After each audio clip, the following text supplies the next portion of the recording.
Amados devotos da Manhã Aparecida, está no ar mais um episódio do nosso Santo Cast, o podcast aqui do nosso santuário, o 26º episódio do nosso Santo Cast. Eu sou o Kaique, tô aqui com o... Mais uma vez o Fabiano Rodrigues. Olha, tô enjoando de você aqui, hein? Eu ia falar, Kaique, vamos trocar.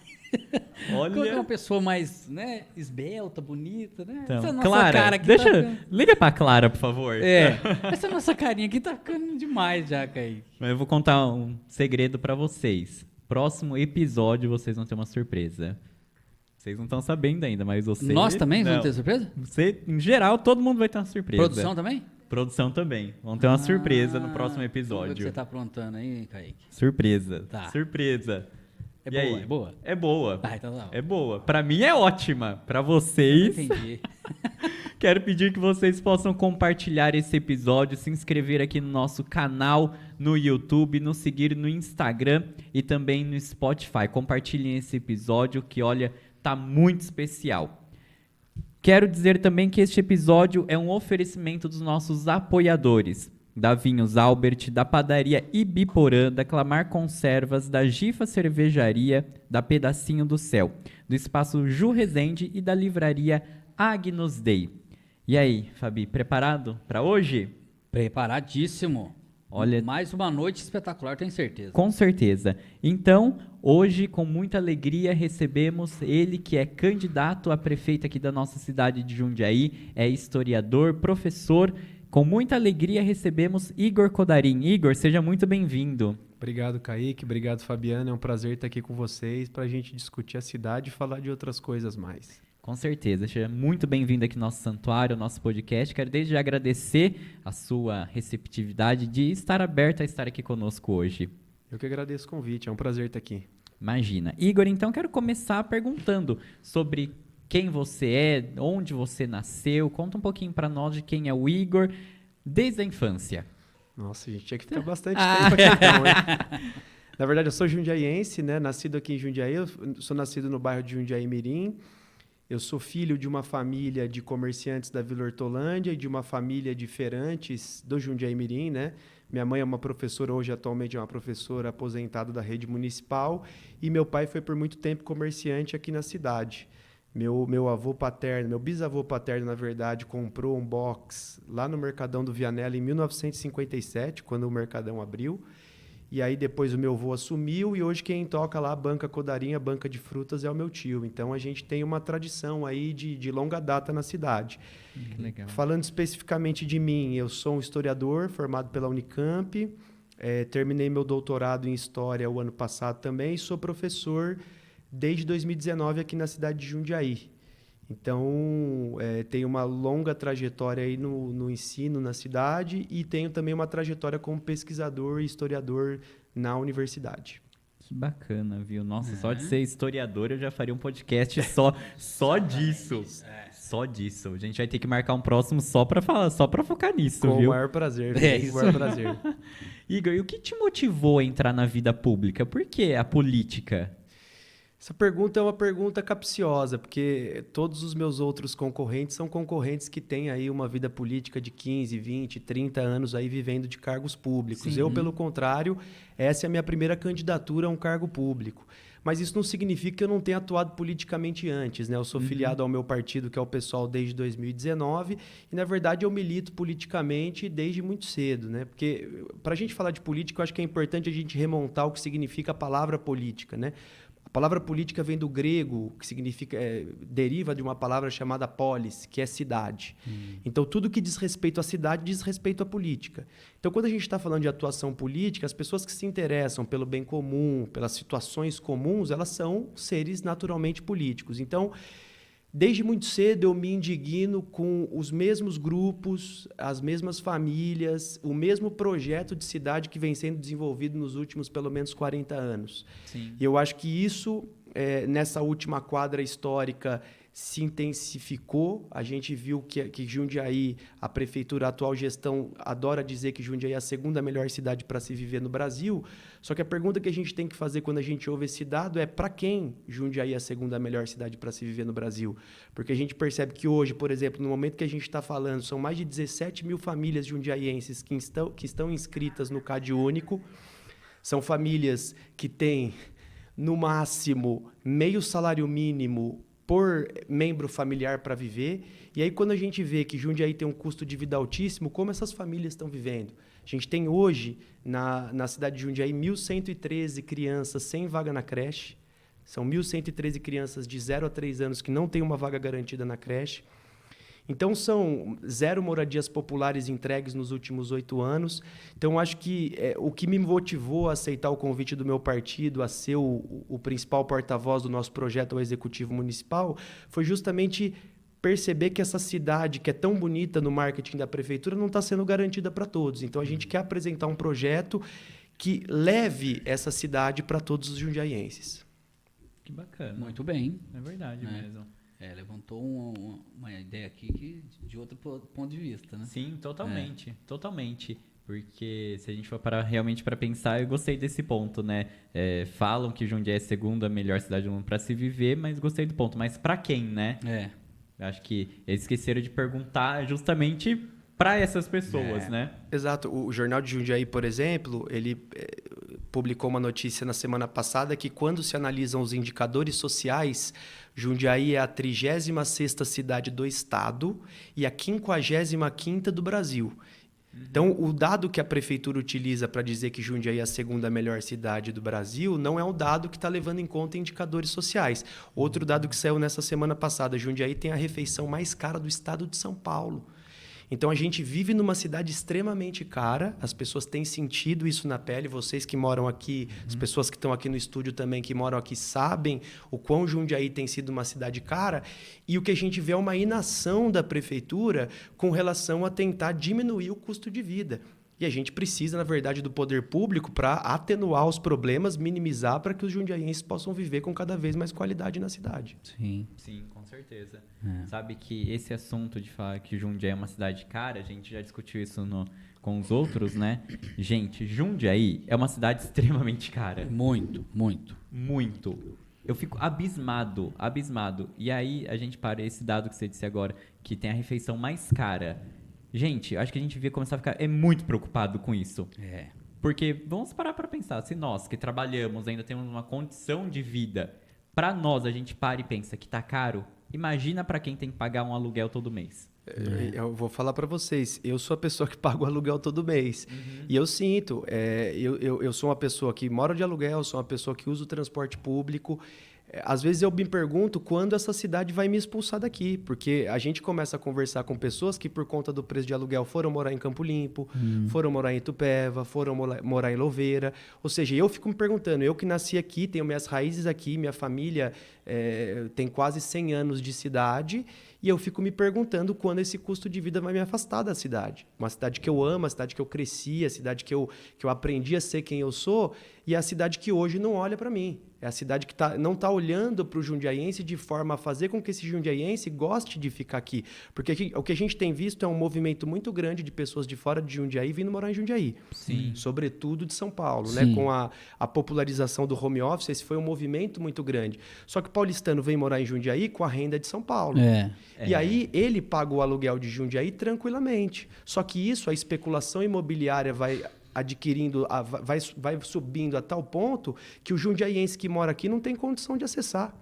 Então, eu acho que quando a prefeitura diz que Jundiaí é uma cidade boa, eu adoro essa cidade, não estou aqui para ficar jogando pedra na cidade, não. O que eu estou querendo dizer é que essa Jundiaí tem que ser garantida para todos. E a gente tem um projeto consistente para justamente conseguir fazer isso tornar uma realidade. Você sabe que você falou dessa questão do pessoal de São Paulo que vem aqui para Jundiaí. A gente teve agora a festa junina aqui no santuário, e aí eu saía nas mesas para conversar com o pessoal e falava assim, nossa, mas como que você ficou sabendo da festa? Eles, rede social e tal. Eu falei assim, mas de onde que você é, né? Porque a gente que é daqui do bairro, a gente conhece todo mundo, né? Sim. Aí eu sempre ia naquele rostinho que era diferente deles. Não, faz 2 meses que eu tô aqui em Jundiaí, eu era lá de São Paulo. De 10 mesas que eu passei, 8 eram pessoas que moravam em São Paulo. Tinham recém-chegado aqui. E recém-chegado aqui em Jundiaí. E isso é uma coisa assim, quando a gente fala isso, a gente não está querendo entrar em nenhum conflito com quem está morando aqui em Jundiaí. Esse não é a questão. A questão é, por exemplo, o censo de 2022 deu um dado que Jundiaí cresceu em 2022 o que era esperado para 2040. em nível de população. Isso a gente está falando em nível de população. Só que o problema é que a prefeitura não tem feito uma coisa que é fundamental para qualquer cidade que quer crescer, que é planejar crescimento. A gente tem visto algumas áreas da cidade, aí eu quero que a gente fale mais para frente sobre mobilidade. Claro. Quem passa ali no viaduto, no antigo viaduto da Duratex, do Forte Atacadista, sabe ali que não dá dando mais para andar. A prefeitura liberou a construção de várias torres ali naquela região e não construiu uma infraestrutura viária que desse suporte para aquilo. Sim. Isso é a prova de que a prefeitura tem apostado na liberação de construções de empreendimentos imobiliários, e a gente sabe a ligação que a prefeitura tem historicamente com as construtoras na cidade, só que isso não tem se traduzido numa qualidade de vida para o jundiaiense. Muito ao contrário. Jundiaí tem sofrido com o trânsito violento, Jundiaí tem sofrido... Não existe um corredor de ônibus na cidade, gente. As principais vias da cidade não têm um corredor de ônibus, não há um incentivo ao transporte público. Então, assim... esse crescimento desordenado tem causado uma situação muito grave para o jundiaiense. E aí a gente percebe que o marketing da prefeitura tem tentado esconder isso de uma forma que o jundiaiense que está vivendo o dia a dia, vocês mesmos disseram essa questão do custo de vida, a gente tem que batalhar muito para conseguir fechar a conta no fim do mês. E aí a gente pensa, pô, se eu sofrer qualquer mudança no emprego, se eu ficar desempregado, se eu tiver qualquer dificuldade financeira, como que eu vou me segurar nessa cidade? Então, eu acho que se Jundiaí está acolhendo tanta gente, e é bom que acolha mesmo, pessoas que queiram morar aqui, Jundiaí também tem que olhar com muito carinho para quem mora aqui desde sempre também. Tem que olhar com muito carinho para nós que estamos aqui e que queremos viver numa cidade que seja efetivamente para todas as pessoas. Sem dúvida. Sim. E queria aproveitar já te perguntar, o Catecismo da Igreja fala bastante sobre o bem comum e a justiça social. Como que você procura desenvolver esses valores na sua vida? Eu acho que isso, quando vocês perguntaram quando eu pensei em entrar na vida política, eu acho que foi isso que me motivou. Sim. Eu venho de uma família de matriz católica, muito atuante, e eu acho que o que sempre me motivou, eu acho que as minhas posições políticas, elas convergem muito com o espírito de Cristo nesse sentido. O espírito da partilha, o espírito da justiça, o espírito da igualdade. Porque eu acho que o que deve motivar a nossa vida política, as pessoas devem atuar na política para promover a igualdade. A gente não pode naturalizar que enquanto eu tenho comida na minha mesa, tem alguém que está sem comida. A gente não pode naturalizar que enquanto eu tenho teto para morar, tem pessoas que não têm teto para morar. Eu fiz uma visita na comunidade de Voturucaia nesse final de semana. Eu vi pessoas morando em chão de terra batida, em barraco, em condições assim indizíveis. E parece que é um outro mundo de Jundiaí, quando a gente ouve a Jundiaí do marketing e essa Jundiaí que eu fui visitar. Então, não é possível eu estar no conforto da minha casa, num frio, que nem o frio de hoje, que bateu 3, 4 graus, enquanto eu sei que tem gente que está vivendo em barraco. Então, eu acho que o espírito de Cristo, o espírito de se colocar no lugar do outro, o espírito de sentir na pele o que o outro sente e entender que a dor do outro é a nossa dor, eu acho que é o que motivou desde o começo a minha vida política pela justiça social, pela igualdade social e pela distribuição de riqueza. Porque não é justo, por exemplo, que Jundiaí hoje tem um dos PIB per capita mais altos do Brasil, se não me engano é o 12º PIB per capita da nação, e a gente ter 17 mil famílias vivendo com menos de 2 salários mínimos. Então, assim, se o Jundiaí tem uma grande riqueza sendo produzida, essa riqueza não está sendo distribuída. Então, acho que aí a gente consegue perceber como o Espírito de Cristo, por exemplo, pode nos auxiliar na prática política. Cristo multiplicou peixe. Cristo dividiu essa multiplicação. A gente pode multiplicar riqueza na cidade de Jundiaí? Pode, desde que ela seja distribuída. O nosso projeto é um projeto que busca atacar frontalmente a desigualdade social. E a gente tem lado nessa história. A gente não vai governar para os empreendedores imobiliários. A gente tem lado, a gente quer governar para as pessoas que queiram acessar a moradia popular. A gente quer também, uma coisa que eu quero falar aqui, eu quero conseguir implementar tarifa zero no transporte público, para o jundiaiense andar de transporte público sem ter que pagar R$1 por isso. Então, eu acho que, nesse sentido, o ideal da Igreja de Justiça Social está muito alinhado com a perspectiva que eu entendo como a gente deve governar a cidade de Jundiaí. Que bacana. Muito. Você sabe que você levantou um ponto que eu não me lembro qual candidato falou, mas acho que vai um pouco de encontro com isso. Ele falou assim, acho que a gente devia ter vergonha de falar que a cidade tá com o caixa, que tem dinheiro no caixa da cidade. Então, porque quer dizer que se tem dinheiro no caixa da cidade, quer dizer que o dinheiro não está sendo investido na cidade. Exatamente. Quando a gente tem 2 candidatos da atual gestão, né? Eu costumo falar que no segundo reinado, eu como historiador, no segundo reinado existiam 2 principais partidos, o Partido Liberal e o Partido Conservador. E como eles faziam parte da mesma elite política, tinha um ditado lá no século XIX que dizia que não há nada mais liberal do que um conservador no poder e não há nada mais conservador que um liberal no poder. E hoje a gente tem, eu tenho dito isso nos lugares onde eu vou, não há nada mais Parimoschi que Martinelli, não há nada mais Martinelli que Parimoschi, porque eles fazem parte da mesma elite e de um mesmo projeto de governo. E eles defendem essa ideia de que a prefeitura tem que ter dinheiro em caixa. Hoje, o orçamento da cidade de Jundiaí é 4,4 bilhões de reais. A gente viu uma situação dramática esse final de semana com relação aos incêndios. Vocês devem ter sentido. A gente teve dificuldade de respirar no estado de São Paulo esse último final de semana. Um dos órgãos responsáveis para combater e minimizar eventos como esse é a Defesa Civil. A Defesa Civil é o órgão municipal responsável por isso. Quando eu fui analisar o orçamento da cidade de Jundiaí, de um orçamento de 4,4 bilhões, a Prefeitura de Jundiaí destinou R$45 mil para a Defesa Civil. Eu conversei com o servidor da Defesa Civil, ele disse que se você ligar hoje na Defesa Civil para combater o incêndio, a gente não tem EPI para atender ocorrência. Então, adianta a gente ter dinheiro em caixa se esse dinheiro não está sendo investido? Não adianta de nada, porque a Prefeitura não é banco, gente. A Prefeitura não é um banco que tem que acumular dinheiro e fazer esse dinheiro render. A Prefeitura deve investir o dinheiro nas pessoas, porque esse dinheiro, obviamente, que vai retornar. Quando a gente fala que é investimento e não é gasto, e a mudança na palavra é importante. Todas as vezes que a gente pensa gasto da Prefeitura como gasto e não investimento, a gente acha que é só dispêndio de dinheiro. Só que quando a gente pensa que é investimento, você coloca um valor e esse valor vai retornar. Vai retornar com as pessoas. Se a gente investir nas pessoas, na cidade de Jundiaí, para reduzir as desigualdades, a gente vai ter uma melhora na vida das pessoas e essas pessoas vão consumir, vão devolver em forma de arrecadação, etc. Eu acho que foi esse ponto que você quis dizer, né, Sim, Henrique? com certeza. Com certeza. Que, deixei o caixa cheio. Tá bom, mas tá faltando alimento, tá faltando... Então, exatamente. Público, né? Acho que pegando essa mesma questão da Defesa Civil, né? Do que adianta você falar assim, tem dinheiro no caixa, mas a Defesa Civil não tem dinheiro para poder... Exatamente. E, Igor, aproveitando, a igreja fala muito de caridade. Como que você vê esse ponto, a partir do seu posicionamento político, a caridade de acordo com a nossa comunidade, a sociedade aqui em Jundiaí? Eu acho que a caridade tem uma função importante. No entanto, eu acho que a gente tem que entender a caridade como uma função paliativa. Porque eu acho que o que a gente deve buscar é a justiça. Eu acho que... E aqui eu não sou uma pessoa contra a caridade de forma nenhuma. Eu acho que isso mostra, inclusive, a nossa capacidade de ser solidário. E eu acho que solidariedade é algo muito importante.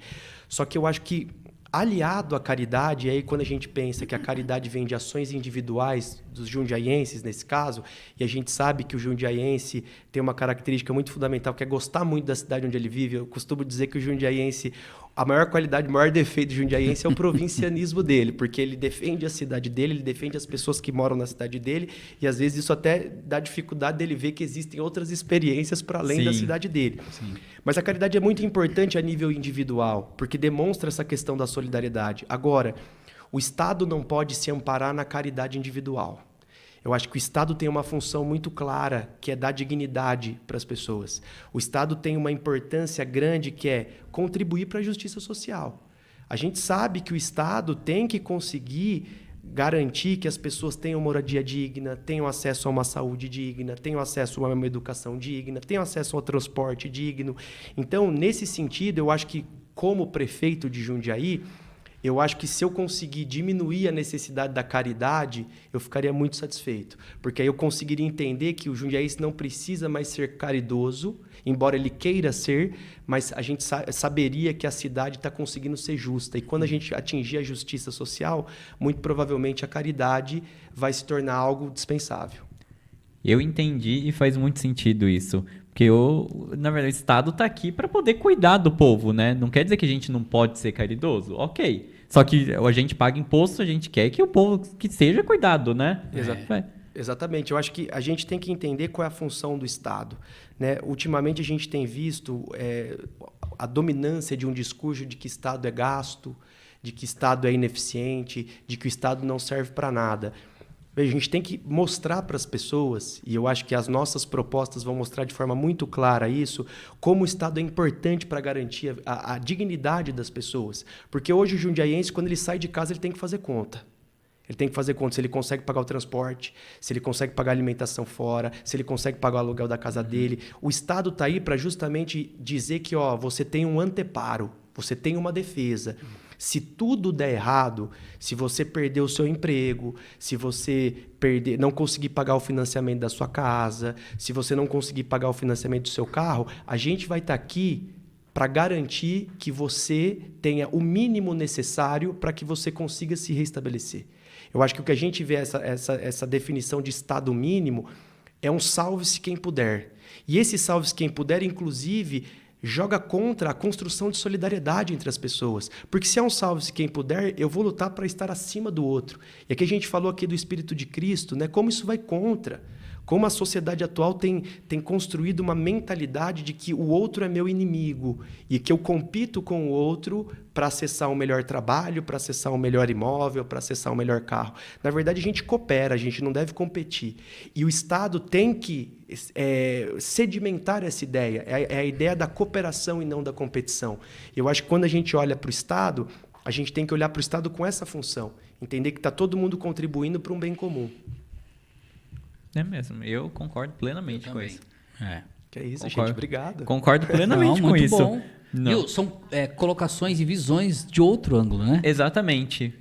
Acho que isso é muito importante, muito importante. Nos coloca realmente para refletir de uma maneira que é muito bacana isso. É isso que eu acho. Não sei se pode chamar de democracia, né? Com certeza. Cada um tem o seu ponto de vista, né? Cada um defende o seu. E eu achei esse ponto de vista muito legal. Eu também gostei bastante.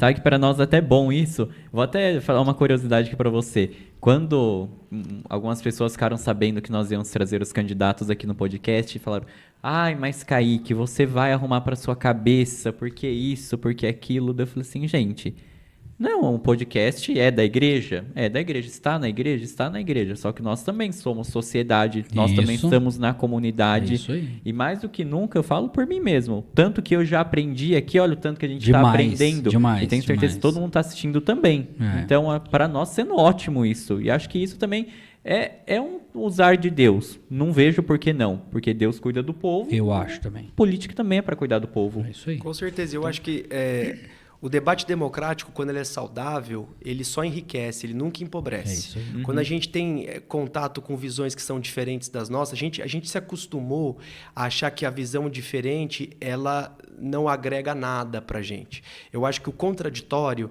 e a justiça ela está baseada no contraditório, o pensamento acadêmico, científico está baseado no contraditório. Isso faz a gente pensar por perspectivas que a gente não pensava. Sim. Isso perturba o nosso pensamento, isso é positivo. E aí a gente pode falar, a igreja, a função da igreja, a gente pode remontar historicamente no Brasil, as comunidades eclesiais de base, na década de 70 e 80, no final da ditadura, tiveram um papel muito fundamental na perspectiva de construir uma sociedade democrática. Então, eu acho que eu saúdo muito essa iniciativa que vocês tiveram aqui, porque eu acho que é fundamental. Quanto mais debate a gente tiver, mais a gente dá a capacidade do jundiaiense que está nos ouvindo de construir a sua própria perspectiva sobre a cidade e aproveitar para ele mesmo, botar a mão na massa e construir uma cidade melhor para ele, para nós e para todo mundo que mora aqui. Com certeza. E aproveitando que a gente pegou esse gancho da igreja, como você vê o papel da igreja, assim, igreja no geral, não só da católica, diante da sociedade? Qual a função da igreja? Como que a igreja pode ajudar na sociedade civil aqui em Jundiaí? Eu acho que tem um livro muito interessante de um sociólogo francês, que é o Émile Durkheim. É um dos principais sociólogos. Ele escreveu um livro chamado As Formas Elementares da Vida Religiosa. E eu acho isso muito interessante porque a gente vive num momento muito atomizado. As pessoas hoje elas não se sentem parte de uma comunidade. Elas sentem que elas são únicas, elas não têm ligação com ninguém, e é aquele salve-se quem puder que a gente estava falando aqui agora. E o Durkheim, ele salienta essa importância, a função social das igrejas, a função social da igreja. Ele vai dizer que a função social da igreja, a principal função social da igreja é a noção de pertencimento e a noção de comunidade. Então, eu acho que essa é uma função fundamental. Você criar uma rotina, você criar um cotidiano em que você sinta que você partilha dos mesmos valores que outras pessoas. E eu acho que aí, quando a gente, falando especificamente da Igreja Católica, a Igreja Católica tem como um dos principais alicerces o combate à usura, a necessidade de você partilhar, a necessidade de você repartir o pão mesmo. Então, eu acho que criar um sentimento de pertencimento e de comunidade baseado na partilha e não na competição e no acúmulo, eu acho que é fundamental para a gente retomar uma noção de desenvolvimento social que deve estar baseada na partilha, deve estar baseada no compartilhar. Eu falei agora há pouco dessa questão dos incêndios, né? A questão do meio ambiente é uma questão grave e urgente. Se a gente não entender que a gente vai ter que mudar radicalmente o nosso modo de vida, e esse modo de vida tem que passar por uma mudança coletiva e não individual, a gente não sai dessa situação. E aí, eu acho que essa noção de criar uma sensação de pertencimento, uma sensação de que não é acumular, mas é partilhar, eu acho que dá uma boa chave para a gente encontrar a saída para esses problemas que são tão cruciais do século XXI. Sim, com certeza.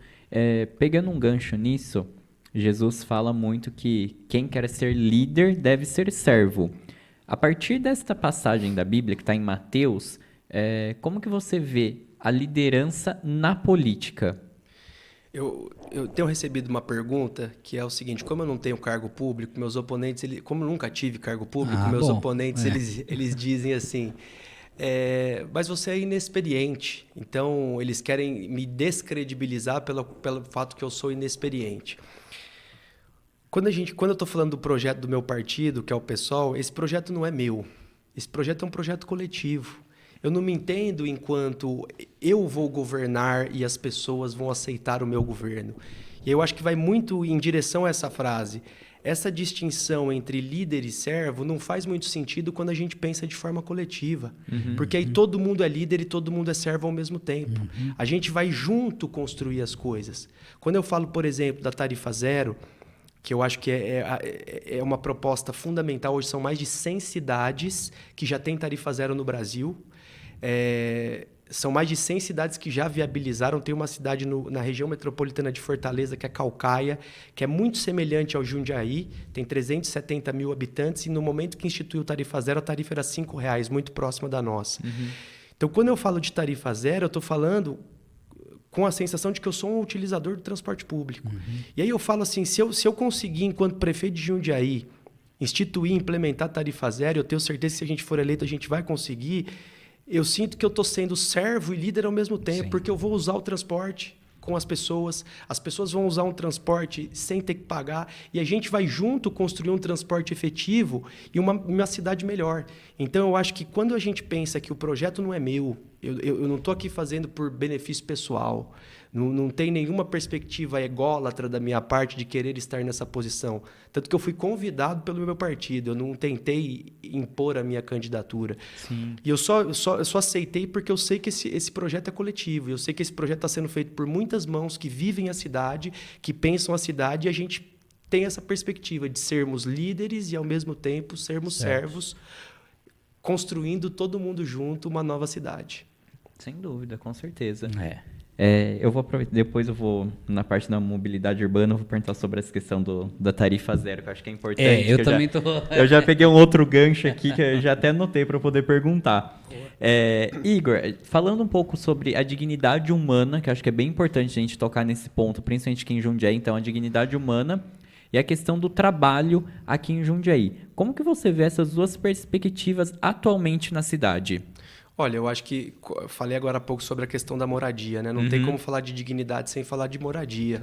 Eu acho que para a gente conseguir dar dignidade para as pessoas, a gente tem que conseguir dar um teto para elas, a gente tem que conseguir colocar comida na mesa delas, porque a partir daí a gente está falando de um patamar mínimo que a pessoa tem que dali para cima. Então, eu acho que falar de moradia popular, eu acho que é muito importante, algo que a prefeitura nos últimos anos não fez. Agora, com relação a trabalho, A gente sabe que, historicamente, e isso não é uma característica só de Jundiaí, mas é uma característica do Brasil. Quem mais emprega no Brasil hoje é o pequeno comerciante. E a gente percebe que o pequeno comerciante em Jundiaí sofre de 2 principais problemas. Um é a segurança pública, que se vocês andam nos bairros da Vila Arens, bairro de comércios históricos, o centro, a Ponte São João, a gente sabe como a segurança pública passa por um problema gravíssimo. E a outra questão é a revitalização dessas áreas. Ou seja, para a gente colocar pessoas para comprarem, por exemplo, coisas no centro e movimentarem a economia, fazer os comércios contratarem mais pessoas, a gente precisa colocar pessoas no centro. E aí, aliando moradia com emprego, a gente tem um projeto que se chama Viver a Cidade. Na verdade, é uma brincadeira porque o jundiaiense ele não vai para o centro, ele vai para a cidade. Então, viver a cidade significa fazer com que o jundiaiense volte a entender o centro da cidade como um lugar atrativo para ele buscar tanto cultura quanto lazer e gastronomia. Vocês são de Jundiaí também, vocês lembram que a gente já teve, por exemplo, o Cinema Marabá de rua aqui em Jundiaí. Sim, lá no centro. Lá no centro, exatamente. Você não lembra, cara? Isso aí, Igor, isso daí é da época Você dele, não lembra, cara? A minha época já era Movieco no Maxi Shop. Mas a sua mãe Sandra também, eu acho que lembra. Você não lembra, não, hein? Eu ouvi dizer. Ah, eu ouvi dizer. Igor, a gente é novo. A gente é novo, eu tenho 33. Mas eu ouvia dizer da minha mãe, dos meus pais, com muita saudade, porque aquilo lá virou um estacionamento. Sim, muito. É muito isso triste aí. você ali ver que um lugar que era cultural ter virado um lugar para estacionar carro. Então, se a gente coloca... E assim, a gente quer buscar uma parceria público-privada que saiba o quão importante investir, por exemplo, num cinema no centro. Porque se você coloca um cinema no centro, você coloca a pessoa para ir para o centro. Entendi. Porque hoje as pessoas vão para o centro em 2 ocasiões. Ou para resolver a burocracia, aí vai resolver alguma coisa, ou para pegar transporte intermunicipal, o pessoal está ali andando e aí passa e compra um negócio. E aí quando a prefeitura fala de revitalização do centro, a prefeitura diz o seguinte: revitalizar o centro é reformar a praça e melhorar a iluminação. Só que revitalizar significa devolver vida. Para revitalizar, a gente precisa colocar a pessoa no centro. É por isso que dentro desse projeto Viver a Cidade, a gente tem uma perspectiva de mapear os imóveis vazios do centro e conseguir destinar esses imóveis ou com aluguel social ou moradia popular. Sim. E aí colocar pessoas morando no centro. Só que aliado a isso, a gente tem que fazer 2 coisas. Para tirar as pessoas de dentro do shopping center, que é onde as pessoas vão se divertir hoje, num concreto, com ar-condicionado, que na verdade não tem nenhuma atração além de você comprar coisas absurdamente, a gente tem que levar gastronomia e lazer para o centro. Sobretudo a partir das 18 horas. Então imaginem quantas cidades do interior a gente não vê com um monte de boteco com cadeira de plástico na calçada. Várias. E é gostoso. Quando a gente vai para esses lugares, a gente sente o prazer que é se sentar, tomar um refrigerante, tomar uma cerveja. Como Jundiaí não disponibilizou isso para a população no centro da cidade? E além de tudo, o centro é histórico. Jundiaí é uma cidade histórica, tem uma relevância no estado de São Paulo gigantesca. Então, imagina a gente tirar os adolescentes de hoje que encontram como único lugar de divertimento o shopping center e colocar eles para olhar o centro da cidade como um lugar de divertimento. E aí a gente começa a repovoar o centro, os comércios do centro vão ficar mais dinamizados, a gente vai ter uma melhora nas contratações, melhora no emprego, e a gente criou um outro lugar de sociabilidade para o jundiaiense, que é um lugar público, aberto, que as pessoas veem o céu, que as pessoas veem as ruas, veem as árvores do centro, as construções. Então, assim, para a gente conseguir... Falando dessa questão de dignidade e emprego, eu acho que são dois veios que a gente tem que atacar: moradia e trabalho. E a gente só consegue fazer isso dinamizando as atividades da cidade. Eu fico imaginando quão prazeroso seria a gente olhar para um sábado à noite e falar assim: olha, eu estou indo no centro da cidade. A gente não faz mais isso. São pouquíssimas as pessoas que fazem isso. E é triste a gente perceber que a gente não tem esse lugar de sociabilidade. Porque as pessoas têm insegurança no centro, porque não é um lugar de moradia, então são ruas vazias. E, além de tudo, a gente não tem atividades no centro que possibilitem que as pessoas olhem para o centro como um lugar atrativo. Kaique, ele colocou esse ponto aí, e a hora que ele falou das cadeiras na rua, cara, me veio muito as cidades do interior, né? Nossa, e nós muito. estamos perdendo isso, né? Porque, cara, aqui é uma cidade interior, né? Exatamente. E perdeu isso daí. Conversa com o vizinho na porta da casa, né? E o centro que ele tá dizendo aí, realmente, cara, eu que sou mais antigo aqui da bancada, era muito mais povoado mesmo, era muito mais gostoso de se andar. Você sabe que a minha família tem uma tradição, minha família por parte de pai é toda de São Paulo, né? Minha família por parte de pai é de Goiânia, então tem família em Goiânia e em São Paulo capital. Minha família por parte de mãe mora aqui. E aí minha família por parte de pai, aquele movimento da capital, uma vez por ano toda a minha família faz uma viagem, a família toda pro interior. Lá pra Pirassununga, a terra da 51. 51, pode patrocinar. Brincando, gente. E aí, quando a gente vai pra lá, é justamente isso, não tem shopping na cidade. E aí a gente vai à noite lá, faz 35 anos que minha família vai pra lá no carnaval. E aí teve um carnaval que a minha família foi homenageada lá. E aí, os bloquinhos na rua, até os blocos de carnaval são diferentes do daqui de Jundiaí. Sim. Eu nunca tinha passado carnaval aqui em Jundiaí. Passei esse ano, primeiro carnaval que eu passei aqui em Jundiaí. Gostou? Não. Porque eu tô acostumado com o do interior, né? Nem do Refogados do Sandi, você gostou? Não, eu fui. Clássico, tem clássico. E aí, tá eu vendo? não lembro em qual que eu fui no... Eu não lembro em qual que eu fui. Não lembro, Não mas... foi de assim, sexta-feira no centro, de sexta é o Refogados. então é nesse que eu fui, era uma sexta-feira. Eu acho melhor, hein? É o melhor? E assim, Eu acho. Tá. e eu eu achei acho muita melhor. diferença em relação ao interior, assim, não criticando, foi gostoso, tal, que pra mim tava acostumado àquela coisa de interior. Porque daí, por que eu tô falando isso? Porque daí deu 6 horas da tarde, acabou o bloco. E todo mundo saiu correndo desesperadamente pra ir embora. Aí mas gente, por que isso deles? Não, porque o centro fica perigoso agora. E lá no interior, não. não. A galera ficava na praça lá e conversando e tudo. E daí eu fiquei, nossa, mas por que isso? No centro da cidade. E já puxo um outro gancho com uma coisa aqui. Você falou assim, quem que vai no centro no sábado à noite? Eu vou no centro no sábado à noite. Mas para poder levar lanche para os moradores de rua. E uma coisa que eu paro e fico refletindo. A minha família faz isso faz 10 anos. E antigamente a gente levava 250 lanches. De lá pra cá, a gente tá levando 120 lanches. E a gente não encontra os moradores de rua. A gente vai lá no centro, a praça parece um holofote. Se você colocar no satélite, você vê a praça lá da catedral. Porque eles colocaram tanta luz lá que os moradores, eles ficam meio... Assim, aqui não posso mais ficar. E antigamente a gente ia no centro e encontrava com tanto morador. E aí é justamente isso. Eles revitalizaram a praça, só que não tem quem viva aquilo. Você vai à noite numa praça extremamente iluminada, que todo mundo poderia estar aproveitando, só que não tem ninguém. Não tem. Ninguém. E você anda no centro à noite, durante a semana, num sábado, não tem nada. Nada e nem ninguém. E assim, ruas totalmente iluminadas, muito... Assim, isso foi feito muito bom. Só que não tem quem aproveite. Exato. É. Eu acho que duas coisas que vocês falaram que eu queria comentar. Primeiro, essa sensação que a gente tem, que é de Jundiaí, é que a cidade está se descaracterizando, né? Eu acho que nós, como bons jundiaienses, a gente passa pelas ruas, eu passo pelas ruas, eu falo, nossa, mas não era assim aqui. Sim. E aí eu acho que isso está tirando essa característica de interior. O que tem atraído os paulistanos para cá é justamente assim, Jundiaí está próximo da capital, mas tem ainda interior, alma de interior. Só que isso Vai não se dá, perder. vai se perder, exatamente. sim. E a gente a questão é que parece que a gente não tem nenhuma atitude a tomar para não deixar que isso se perca, mas tem. O poder público tem mecanismos para impedir que a gente se torne uma cidade completamente descaracterizada. É possível. E aí, com relação a essa questão da revitalização do centro, né? Com essa iluminação, eu acho que se você viu no centro, os bancos no centro também eles são divididos por assento, né? Sim. Que dificulta a possibilidade de alguém conseguir deitar no banco e dormir no banco.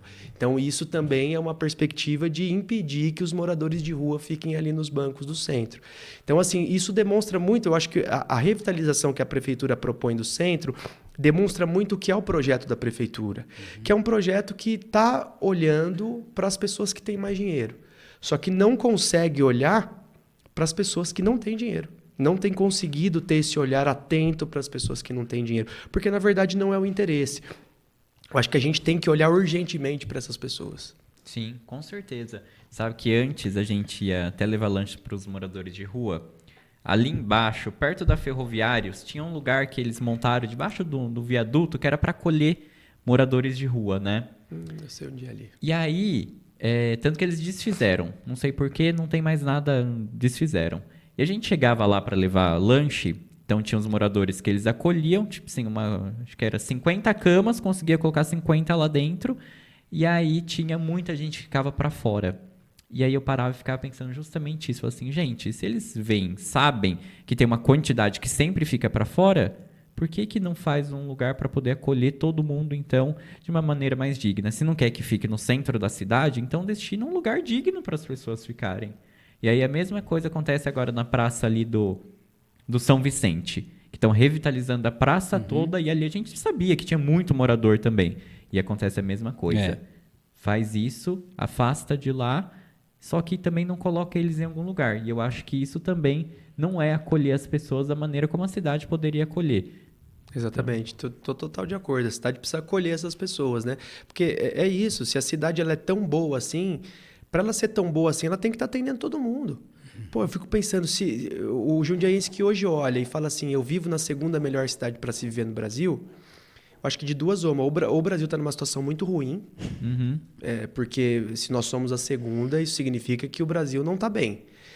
Ou ele entende que esse dado tem alguma distorção. Porque, efetivamente, eu, enquanto jundiaense, não consigo acreditar que a gente vive na segunda melhor cidade para se viver. Sabe que indo para esse lado mais, eu já ia até ser a próxima pergunta aqui, das vulnerabilidades das famílias. Eu queria te perguntar como as iniciativas que você procuraria implementar diante dessa vulnerabilidade que a gente vê aqui em Jundiaí. De modo geral. De modo geral. Eu acho que moradia é uma questão fundamental e eu acho que a gente vai ser bem repetitivo aqui. Quando a gente fala de vulnerabilidade social, a gente tem que falar de moradia. Porque um dos principais índices que pressionam para um custo de vida alto na cidade é o aluguel e a moradia. Então, se a gente consegue desonerar a vida das pessoas nesse sentido, a gente melhora muito a capacidade dessa pessoa ter uma dignidade. Agora, quando a gente fala de alimentação, a gente precisa entender que a prefeitura tem que atuar de forma a garantir a assistência social. Eu estava analisando o orçamento da prefeitura, né? E a prefeitura, se não me engano, eu posso errar por decimais aqui, mas a prefeitura investe 1,49% ou 1,59% em assistência social. A média brasileira é de 2% a 5%. Então, Jundiaí está muito aquém do esperado com assistência social. Então, a gente precisa dinamizar políticas de assistência social para tirar essas pessoas da vulnerabilidade. O exemplo de dar o lanche no centro, né? É uma atitude louvável, a gente tem que manter isso, mas isso também indica uma ineficiência do Estado. Exatamente. Quer dizer que se a gente está dando é porque tem que... Faltando. Tá faltando. Exatamente, está faltando. Não é errado dar, a gente tá... Porque volta exatamente naquilo que a gente tinha discutido à tarde, antes, né? Não é errado ajudar. Só que se tem o Estado, não precisaria a gente estar ajudando, né? Eu acho que ajudar é isso. Isso demonstra a nossa humanidade. Nós fazemos parte da mesma espécie, Homo sapiens sapiens, e eu acho que a gente tem que se ajudar. Agora, se é necessário que essas ações sejam feitas todos os dias, isso está indicando uma ineficiência do Estado e do poder público, e a gente precisa corrigir isso. Sabe o que me veio na mente agora? Uma coisa que eu não vou me lembrar quando, mas quando colocaram pedras debaixo da ponte. Mandaram tirar, né? E aí... Não, mas você sabe o que me vem na cabeça? Tem dinheiro para colocar pedra lá debaixo da ponte. Por que não pegou esse dinheiro que colocou a pedra lá e fez um lugar para os moradores poderem ficar? Exatamente. Já que não quer que eles fiquem lá, por que não gastou para poder colocar eles em lugar? É verdade. E não foi só... Foi vários, né? Sim. Aquele da Anguera ali que atravessa acho que da rodoviária. Também tinha colocado, né? Exatamente. Que foi, e, inclusive, quando isso aconteceu na cidade de São Paulo também, um padre que me inspira muito, que é o Júlio Lancelotti, ele foi com uma marreta e ele mesmo tirou, né? E aí, inclusive, foi aprovada uma lei que leva o nome dele, Lei Padre Lancelotti, justamente buscando impedir esse tipo de coisa, né? Porque isso é uma tentativa de fazer com que as pessoas vivam nesses lugares, né?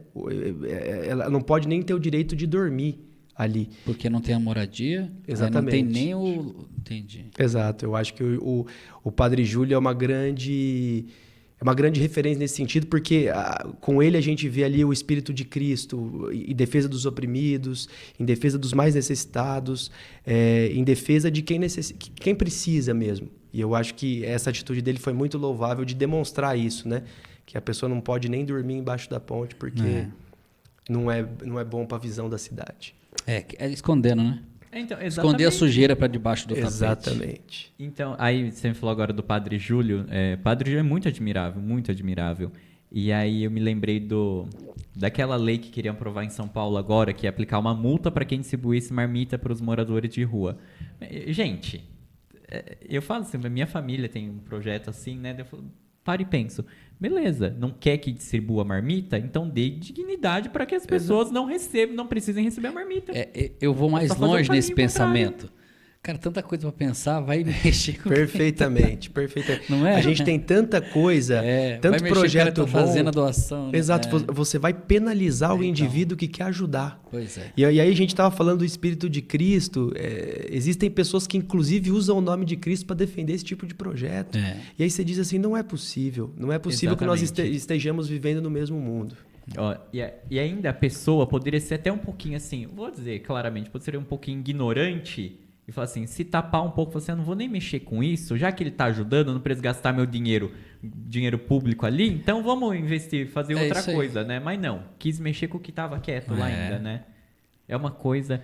E já pegando um gancho que a gente está falando um pouco dessa questão de política, o que acontece de certo e errado, qual a sua visão sobre a corrupção e quais as ferramentas que você procuraria utilizar para poder oferecer a maior transparência possível? Veja, a corrupção é um grande problema, né? A gente viu agora, não sei se vocês viram essa notícia, que o Ministério Público mandou a Prefeitura passar a lista ponto dos funcionários comissionados. Porque os funcionários comissionados, ao que a gente percebeu, não estavam trabalhando, eles estavam supostamente em home office, mas o que a gente percebeu é que, na verdade, eles não estavam trabalhando e o Ministério Público teve que mandar, sob pena de multa diária, que a Prefeitura efetivamente controlasse os comissionados. Esse é um ponto importante para a gente falar de corrupção. Comissionado, cargo comissionado. A Prefeitura tem uma capacidade de nomear cargos que não passem por contratação via concurso público. Então, uma das coisas que a gente defende com muita veemência por exemplo, vou voltar nessa questão da creche. Nós temos hoje 1.113 crianças sem creche. Isso. No começo dessa gestão, eram cerca de 4.000 crianças. A Prefeitura investiu numa coisa que é o convênio com instituições privadas. Ou seja, ela tira do serviço público e fala assim, olha, o serviço público não tem como garantir, a gente vai fazer um convênio com uma instituição privada. Sim. Só que isso vai levando a uma dinamitação do serviço público, você vai dinamitando o serviço público e vai colocando na mão da iniciativa privada. E aí a gente vai tendo cada vez menos servidor público. Quando a gente fala dos comissionados, que são os cargos que o prefeito pode indicar, isso aí é um lugar que a gente tem que atacar. Porque se a gente tem um servidor contratado via concurso público, ele passou por um crivo, que não é o meu crivo enquanto prefeito. Eu, enquanto prefeito, não tive capacidade de dizer esse eu quero, esse eu não quero. Ele passou por uma prova, ele foi aprovado, ele tem as características técnicas que dão... necessárias para exercer essa função. E aí o que a gente vê pessoas comissionadas trabalhando em campanha política ao invés de estar fazendo o seu serviço, isso é uma coisa que a gente não pode aceitar. Isso é uma coisa que a gente vai lutar frontalmente contra. Agora, é necessário que a gente tenha, por um lado, uma prefeitura que consegue impor normas, mas órgãos fiscalizadores que também façam o seu serviço. É por isso que a prefeitura tem que atuar junto com a Câmara dos Vereadores. Os vereadores também têm que fazer um processo de fiscalização da prefeitura. Sim. Que a gente vê agora. Nós temos 19 vereadores que são completamente alinhados com a prefeitura. Não há hoje um vereador na Câmara dos Vereadores que faça um processo de fiscalização da prefeitura. Então, a prefeitura, ela reina tranquilamente. Então, acho que quando a gente fala muito da importância, e esse momento aqui é uma importância da democracia, né? O voto para o prefeito é importante, mas o voto para o vereador é tão importante quanto. Sim. Quando a gente fala que é necessário que existam 3 poderes, né? O judiciário, o executivo e o legislativo. O legislativo tem uma função importante nas cidades que é fiscalizar o trabalho do prefeito. Agora, quando a gente tem 19 vereadores que estão rezando a cartilha do prefeito, aí fica mais difícil. Então, para a gente combater a corrupção, obviamente que tem ações que o próprio prefeito pode fazer, mas é necessário que órgãos fiscalizadores independentes também façam o seu trabalho. E o que a gente vê ultimamente é que não tem sido feito. Você sabe que você levantou um ponto, eu juro, até anotei aqui para poder comentar sobre, porque é o que eu mais tenho visto aqui. A gente conheço diversas pessoas que trabalham na prefeitura, né? Aí a gente vê nas redes sociais, né? O cara trabalhou a vida toda, tá lá na prefeitura há um tempo, né? E aí você entra lá no perfil dele, plena quarta-feira, balançando bandeira pela cidade. E aí eu fico me perguntando, da onde que tá vindo o dinheiro para pagar ele? Será que ele pediu demissão da prefeitura? Ou será que a prefeitura tem que pagar ele para ficar balançando bandeira? E aí, eu juro, me veio esse questionamento. Até escrevi aqui para poder comentar sobre ele. Eu falei assim, ou eu sou muito ignorante de pensar que só porque ele tá lá, ele tem que é pago para balançar bandeira também, eu não tô sabendo. Ou alguma coisa tá realmente errada nisso. Não, eu acho que você não tá louco, não. Tem alguma coisa errada nisso. Porque não é o servidor público, ele não pode, no momento do seu trabalho, ele não pode fazer campanha política. Ele tem uma função. Assim como o prefeito, nesse momento, ele não pode estar fazendo campanha política. Ele tem que trabalhar até o dia 31 de dezembro. É o trabalho dele, está recebendo para isso. E o que a gente vê quando o prefeito está fazendo campanha política, ele está deixando de exercer a função de prefeito da cidade. Então, quando a gente fala que essas pessoas estão deixando o seu trabalho, que foram eleitas para estarem ali fazendo o trabalho delas e fazendo campanha política, há um desvio de função ali. Essa pessoa não podia estar levantando bandeira no centro da cidade numa quarta-feira à tarde. E eu acho que isso deve nos indignar. Eu recebi um relato de uma servidora dizendo que está faltando até copo plástico esse ano na escola. E aí o relato que eles dão é que o dinheiro está sendo direcionado para outra coisa, não tem dinheiro. Então, assim, o que está acontecendo? Como que essas campanhas políticas estão sendo feitas? E aí, quando a gente fala de corrupção no sistema público, é disso que a gente está falando. A gente está falando de... A gente não pode... Eu entendo que o prefeito queira eleger o seu sucessor. Isso faz parte do jogo democrático. Não tem problema nenhum para mim. Desde que ele continue exercendo a sua função. Desde que o Estado continue exercendo a função dentro da normalidade. Se estiver sendo feito dentro da normalidade, é o jogo democrático. A gente vai disputar nas urnas lá no dia 6. Isso aí. Se não estiver, tem alguma coisa errada e alguém tem que fiscalizar o que está acontecendo. Eu acho que esse ponto é essencial, porque eu juro, eu fiquei pensando muito nisso. Eu acho que essa questão até mesmo do prefeito, né? O prefeito ainda é prefeito até o dia 31. Ele tem que estar fazendo o quê? Trabalhando. Trabalhando, perfeitamente. Exatamente. E aí eu paro e penso, não sei cargos, mas enfim, a pessoa que trabalha numa UBS na cidade, ao invés dela estar trabalhando na UBS, está lá balançando a bandeira. Então, quer dizer, e quem está lá para atender o povo? É isso que ele estava comentando. Então, é justamente isso. Aí alguém né, também gente? está faltando lá no setor, né? Perfeitamente. Pra tá trabalhando. E quem sai prejudicado nisso? E quem fiscaliza isso? Ninguém, porque a pessoa que era para fiscalizar também deve estar balançando a bandeira. É isso que o Igor falou. Tem não sei quantos vereadores aí que era para fiscalizar e tá lá fazendo campanha política também. Infelizmente, né? Eu acho que essa questão é algo que até puxando para corrupção. Falo por mim, né? A gente vê a política, você fala assim, político, já pensa que é o quê? Corrupto. Aí você fala assim, não tem a mínima vontade de votar. Aí você chega no domingo da eleição, nossa, eu tenho que ir lá votar. E aí vira esse círculo que parece que não tem fim, né, Igor? Exato. Eu dou aula de sociologia, filosofia e história, né? E aí, em sociologia, a gente dá aula de política também. Uhum. E aí, a primeira coisa que eu pergunto para os alunos é qual é a primeira palavra que vocês lembram quando eu falo política? Aí é bandido, corrupto, dinheiro sujo, etc. A visão, a gente vive um momento histórico em que a política está completamente descredibilizada. Só que isso também diz respeito à nossa perspectiva de entender a democracia, porque a maneira como foi construída a democracia é a gente ir lá dia 6 de outubro, apertar os números e voltar para casa. Democracia é todo dia, é esforço contínuo. Quando eu vejo um buraco na rua, por exemplo, se eu desvio do buraco e não ligo num 156 da prefeitura para dizer que tem um buraco na rua, eu também estou falhando enquanto democrata. Então a gente tem que entender, e aí a prefeitura tem que criar mecanismos para instigar a democracia nas pessoas. Por exemplo, os conselhos municipais. Hoje os conselhos municipais são uma forma dos munícipes pensarem a cidade. Só que os conselhos não têm poder de deliberação, só tem poder de consulta. Então o conselho fala assim, ó, prefeitura, isso aqui está errado. A prefeitura diz assim, tudo bem, mas não vou fazer nada do que você está me falando. Porque eu só tenho o dever de te consultar. Você não tem. Então a gente tem que também achar maneiras de aprofundar a visão das pessoas sobre o que é democracia. Porque a democracia não diz respeito só ao representante que a gente elege. Diz respeito a nós também. A gente precisa participar ativamente. Então, se você está vendo que o seu prefeito era para estar trabalhando, mas está fazendo campanha, se você votou nesse prefeito, é seu dever ir lá na prefeitura cobrar isso. É seu dever dizer assim, você tem que estar aqui nessa cadeira no 8º andar da prefeitura até o dia 31. Você não pode estar fazendo outra coisa. Então, eu acho que a gente tem que entender também que a democracia é necessário que nós todos atuemos para que a gente tire a política desse lugar.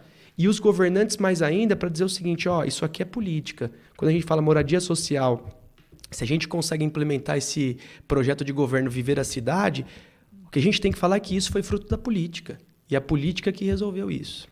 E você sabe que, até abrindo um parênteses aqui, né, para o povo não me julgar, não me crucificar depois, né?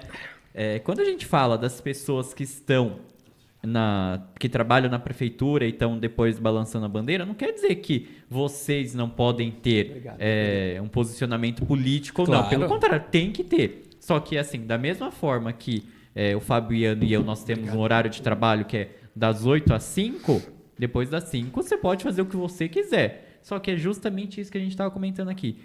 Isso também é democracia. Eu acho que a gente tem que ser justo, né? O povo que trabalha na prefeitura não recebe o nosso dinheiro, Com né? certeza. Então, e recebe o dinheiro dele mesmo, que ele também recebe, vai pagar o imposto, vai consumir na cidade. Então ele acaba sendo injusto, primeiramente, com ele mesmo. Com ele mesmo. E eu acho que isso é algo muito ruim. Ser injusto consigo mesmo. E aí, depois você atinge quem? O outro, o próximo. Então... o Igor falou da corrupção, e a gente hoje, igual ele falou, fala do roubo de dinheiro, fala de tudo, mas isso daí da pessoa se ausentar, né, do seu local de trabalho e fazer, também é um roubo. Ela está roubando horas, né, de trabalho ali, que está disponibilizando para um cidadão comum, que precisa de uma determinada exame, alguma coisa assim, e, é igual você falou, a ética do cara, fala, pô, eu não vou lá, eu tenho que estar trabalhando. Pô, exatamente, né? Exatamente.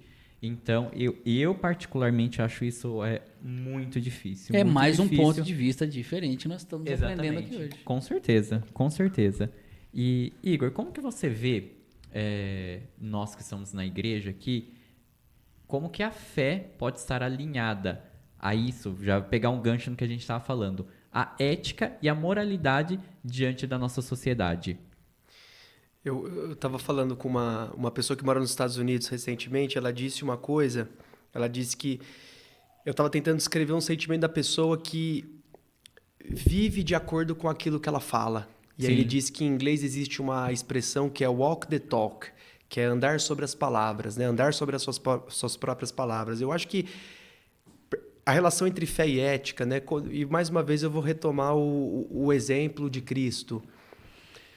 Quando as pessoas que têm fé olham para o exemplo de Cristo e conseguem perceber que ele transformou todas os seus pensamentos, os seus propósitos em prática, eu acho que é isso que tem que guiar a vida das pessoas.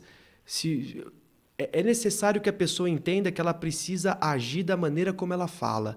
Porque se houver qualquer divergência entre o que ela fala e o que ela faz, tem alguma coisa errada. E aí a gente fala, pô, a pessoa que consegue entender o exemplo de Cristo, ela consegue entender que ele foi uma pessoa que efetivamente andou sobre o que ele falou. Sim.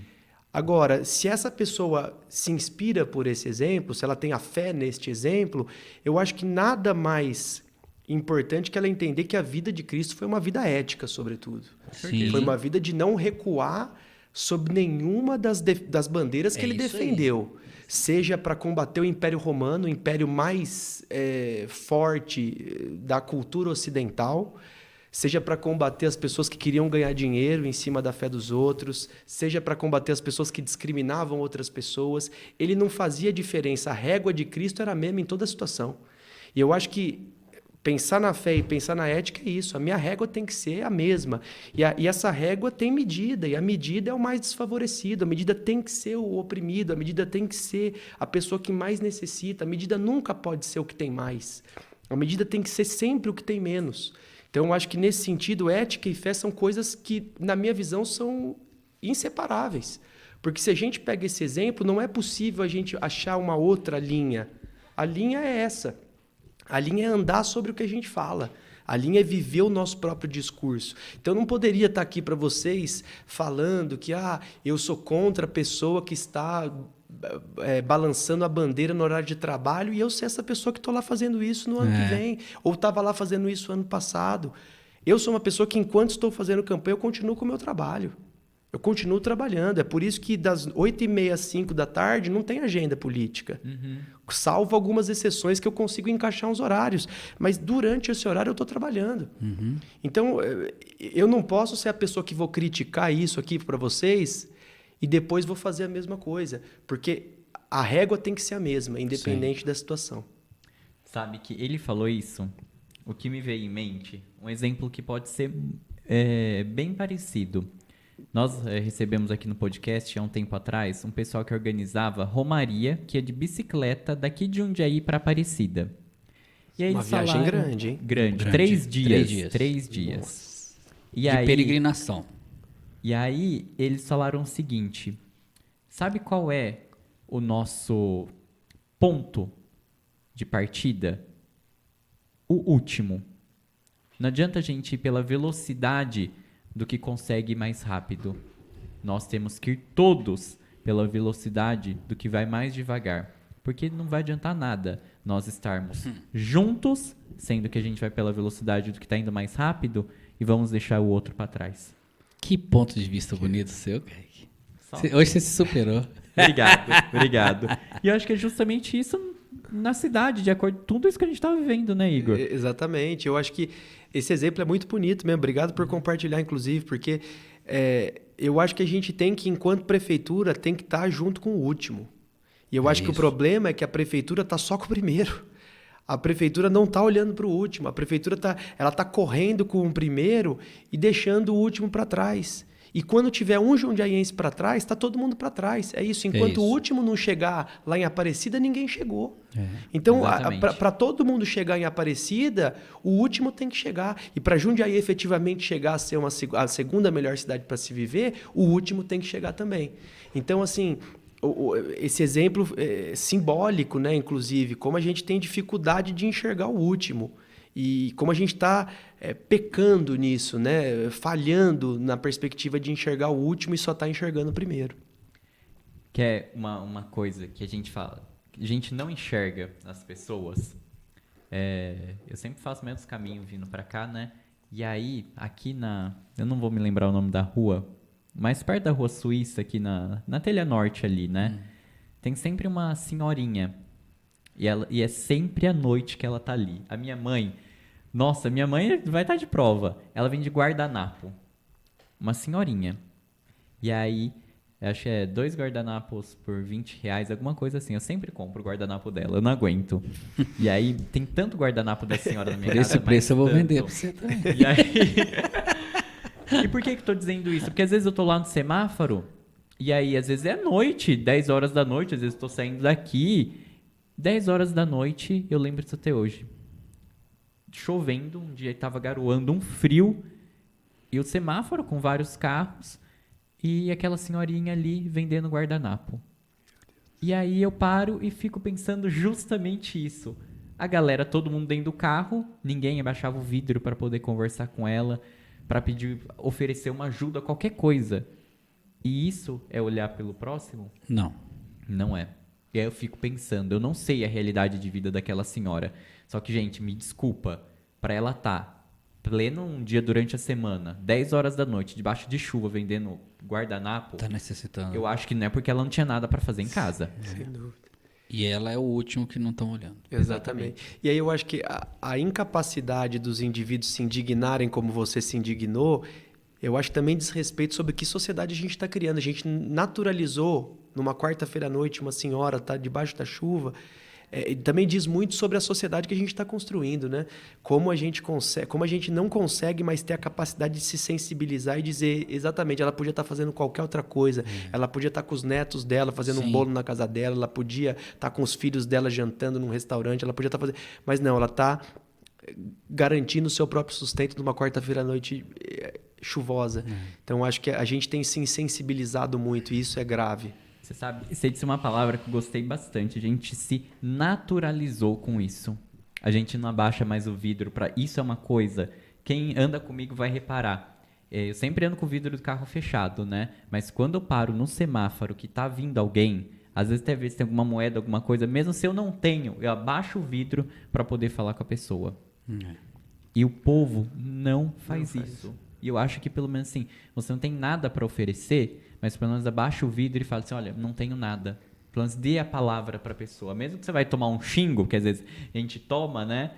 Mas pelo menos faça você a sua parte. Isso aí. E eu acho que isso é dar um pouco de dignidade para aquela pessoa. Pelo menos isso. Porque existe uma coisa que essa pessoa também passa, que é um processo de invisibilização, né? Você não abrir nem o vidro e nem dizer um boa noite ou um bom dia, a pessoa ela é invisível. Sim. Então, acho que também tem o fato de a pessoa ser enxergada enquanto uma pessoa que existe, que está ali diante de você. Então, por mais que às vezes a gente não tenha o recurso, um bom dia... já pode mudar a própria visão que a pessoa tem daquele momento que ela está passando ali naquela situação. E você sabe que eu acho que a gente pode até pegar esse exemplo que a gente está dando, porque talvez a gente não tenha um recurso para oferecer para a pessoa. Só que se a gente quer caminhar para realmente Jundiaí ser a segunda cidade do Brasil para se viver, a segunda melhor cidade do Brasil para se viver, dar dignidade para as pessoas começa no bom dia. Começa no você dar atenção para ela. Por quê? Quantas vezes a gente acorda daquele jeito assim, nossa, hoje eu não quero falar com ninguém, aí você recebe uma mensagem que faz a diferença no seu dia. Faz e aí mesmo. você fica incentivado a correr atrás. E é a mesma coisa que a pessoa que está naquela situação de vulnerabilidade. E eu trago um outro exemplo. O pessoal daqui vai lembrar, vai saber. Frei Beto, não sei se você conhece ele. Irmão Beto, já te chamo Frei Beto. O irmão Beto, ele é fundador de uma comunidade chama Santa Luzia, fica lá em Campo Limpo. E ele veio aqui contar a história dele.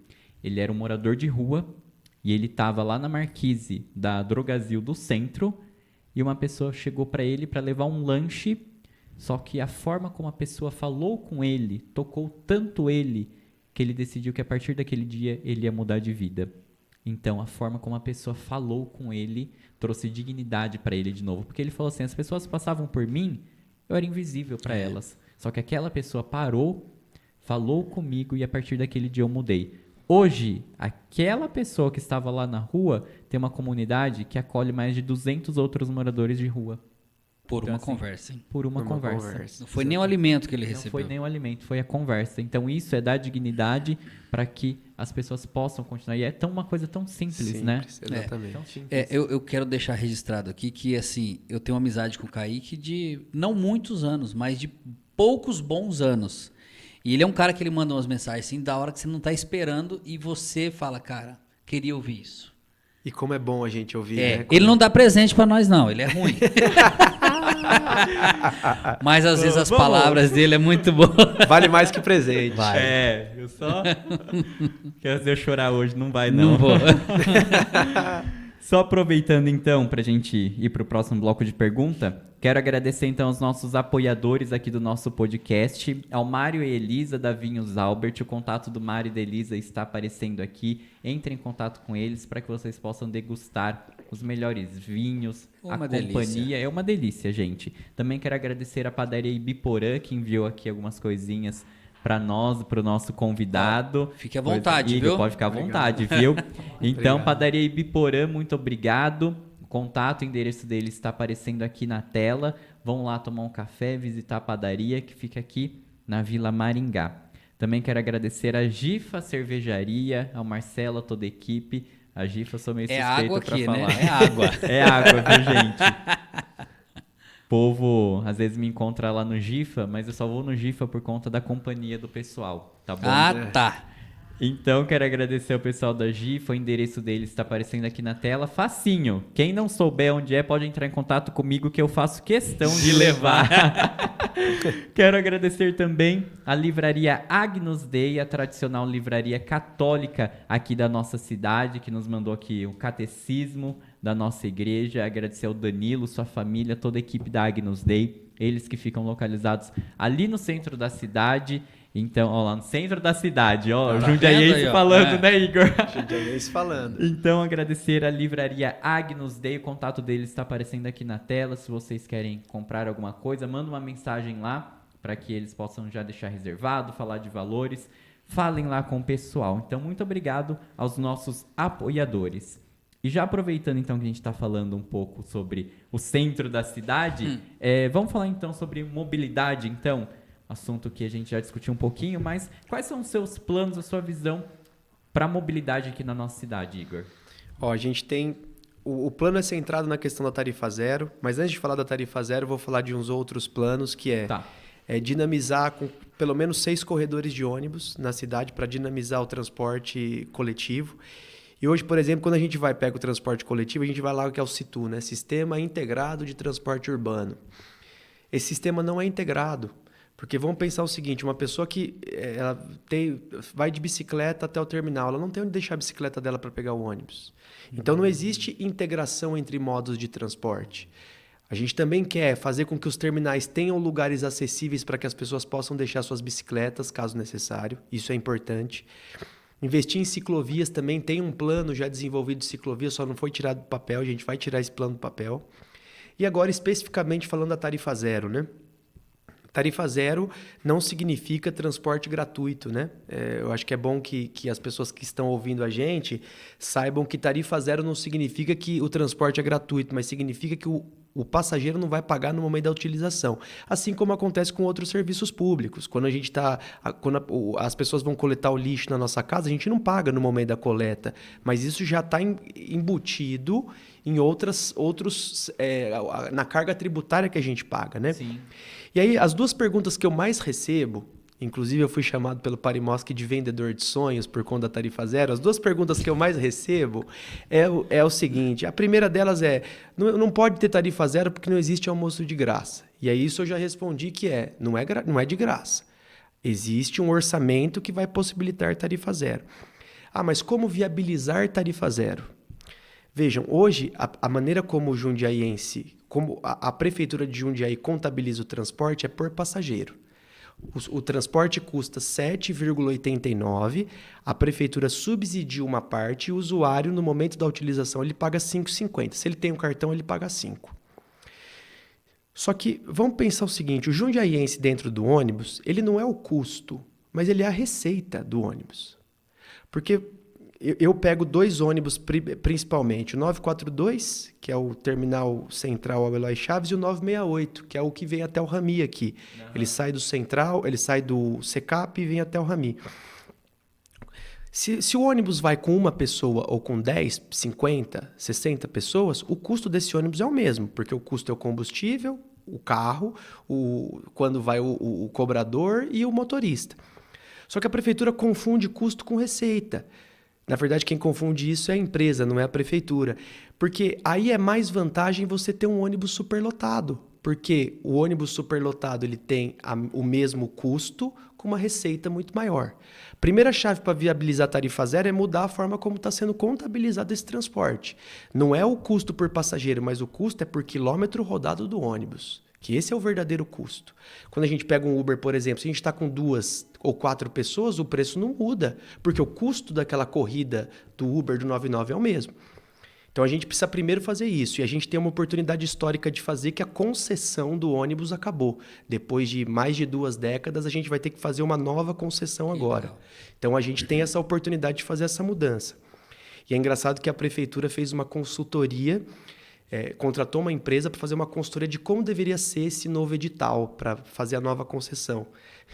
E até engraçado de dizer, mas a consultoria colocou lá como uma das normas criar um órgão para fiscalizar o transporte, porque a prefeitura não tem um órgão para fiscalizar o transporte na cidade. E as principais reclamações dos usuários são atraso e superlotação. A gente falou do 968 aqui, né? O 968 é o ônibus mais atrasado que eu conheço. Todas as vezes eu dava aula ali na Samuel Martins, eu pegava o 968. Vários foram os dias em que eu tive que chamar um carro de aplicativo porque eu não ia chegar no horário. E assim, não foi um dia, foram vários dias. Um ônibus muito ineficiente. Então a gente tem um transporte caro, um transporte ineficiente. E aí, como viabilizar tarifa zero a partir disso? As mais de 100 cidades que viabilizaram tarifa zero, a maioria delas realizou única e exclusivamente um rearranjo no orçamento, o que significa que não cobrou R$1 a mais do contribuinte. Fez um rearranjo no orçamento que já existia na cidade e viabilizou a tarifa zero, porque fez essa mudança de custo e receita. Então, quando a gente fala que são mais de 100 cidades no Brasil, a maioria delas fez só um rearranjo no orçamento para encaixar a tarifa zero. A gente percebe, então, que ela não é só possível, mas ela é completamente viável. Imaginem o Jundiaí. A gente fez uma conta que um jundiaiense que vai e volta do trabalho, único e exclusivamente, ele não faz outra coisa, ele vai e volta para o trabalho, ele economizaria R$350 por mês se tivesse tarifa zero. Imagina o que é R$350 por mês no bolso de 93 mil pessoas que pegam o transporte diariamente. Esse dinheiro vai estar completamente reinvestido na cidade. Sim. Então, esse dinheiro vai voltar como arrecadação, vai voltar como imposto. A pessoa vai poder se divertir com a família, vai poder se divertir com os amigos, vai poder estudar se ela quiser, ela vai poder poupar, vai poder sair do vermelho, enfim. É 350 para falar o mínimo. E, além de que, tarifa zero vai possibilitar, eu quero visitar minha mãe. Eu não vou ficar pensando quanto eu vou ter que gastar se eu tenho dinheiro para ir visitar minha mãe. Eu vou pegar o transporte e vou. Eu quero ir no mundo das crianças, com a minha família. Eu não vou ficar pensando se eu tenho dinheiro, se está no começo do mês ou no fim do mês, se eu estou fechando a conta. Não, eu vou pegar e vou me divertir com a minha família. Então, tarifa zero vai possibilitar que o jundiaiense não só vá para o trabalho. Eu não quero que o jundiaiense só vá para o trabalho e volte. Eu não quero que o jundiaiense só trabalhe. Eu quero que o jundiaiense acesse espaço de lazer, acesse espaço de cultura, acesse saúde. E isso o transporte público gratuito, nesse caso zerado, poderia possibilitar. Então, eu acho que ciclovia, faixa de ônibus e a tarifa zero melhorariam a vida do jundiaiense. Sem falar que quanto mais gente usando transporte público, é menos carro na rua. Sim. Mais trânsito mais livre, menos emissão de gás poluente na atmosfera, porque a prefeitura também fez um estudo que ela queria viabilizar a troca de ônibus para ônibus elétrico. E aí a Siemens fez um estudo muito detalhado, inclusive, que ela mapeou quais são os principais emissores de gases de efeito estufa na cidade. 60% é transporte, 40% construção civil.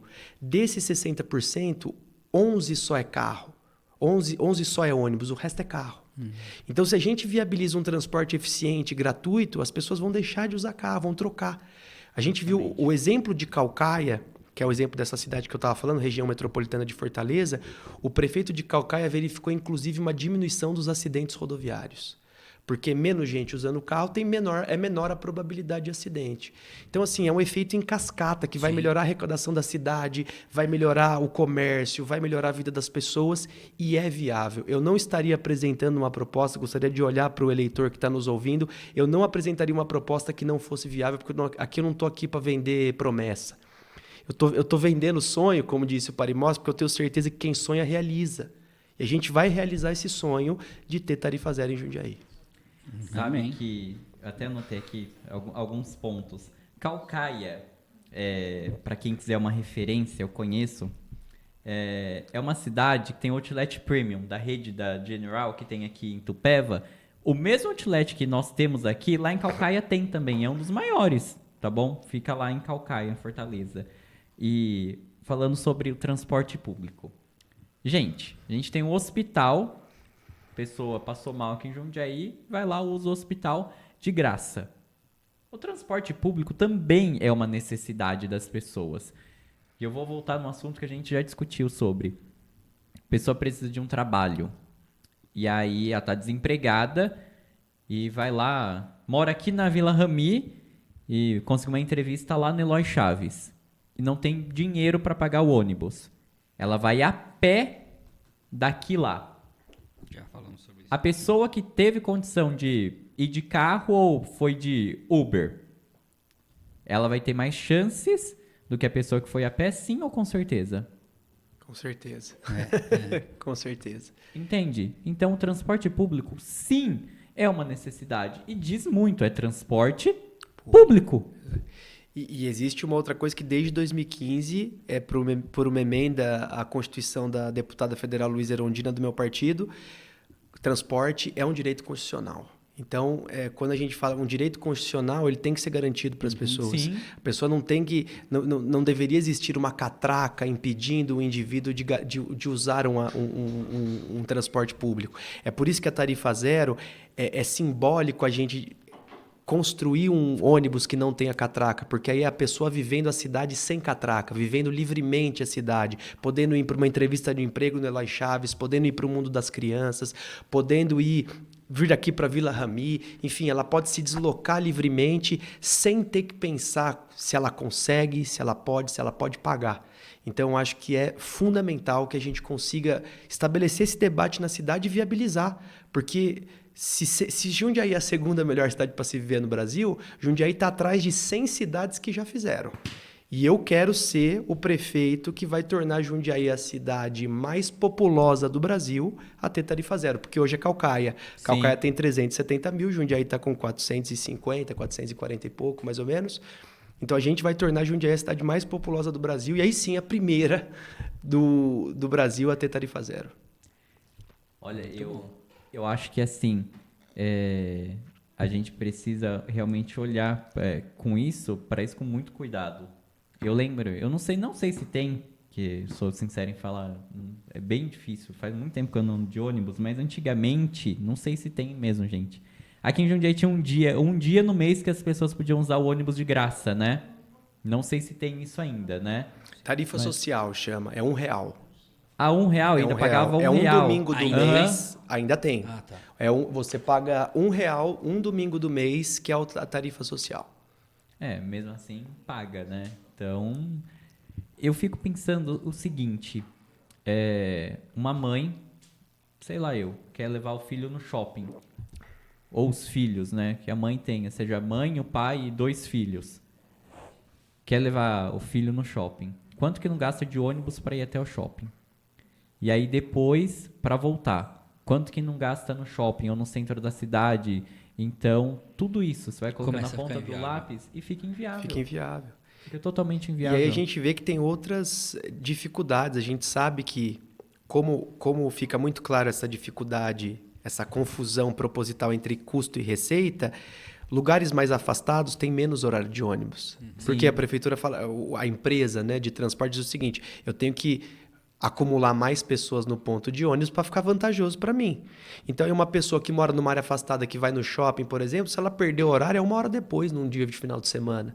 Então, assim, 1 hora depois, aí você perdeu até a vontade de ir pro shopping. Você fala, nem, vamos ficar aqui mesmo, vamos ficar nós aqui em casa, e aí você perde um momento de lazer com a sua família por conta do transporte. Então, transporte é algo fundamental na vida. São 93 mil passageiros diariamente que estão no transporte. Diariamente. E eu sinto a dureza que tá no transporte, o 942, apinhado de gente. Apinhado de gente com gente sentado na escadinha da entrada do ônibus, com gente apertada, sem nem conseguir se mexer.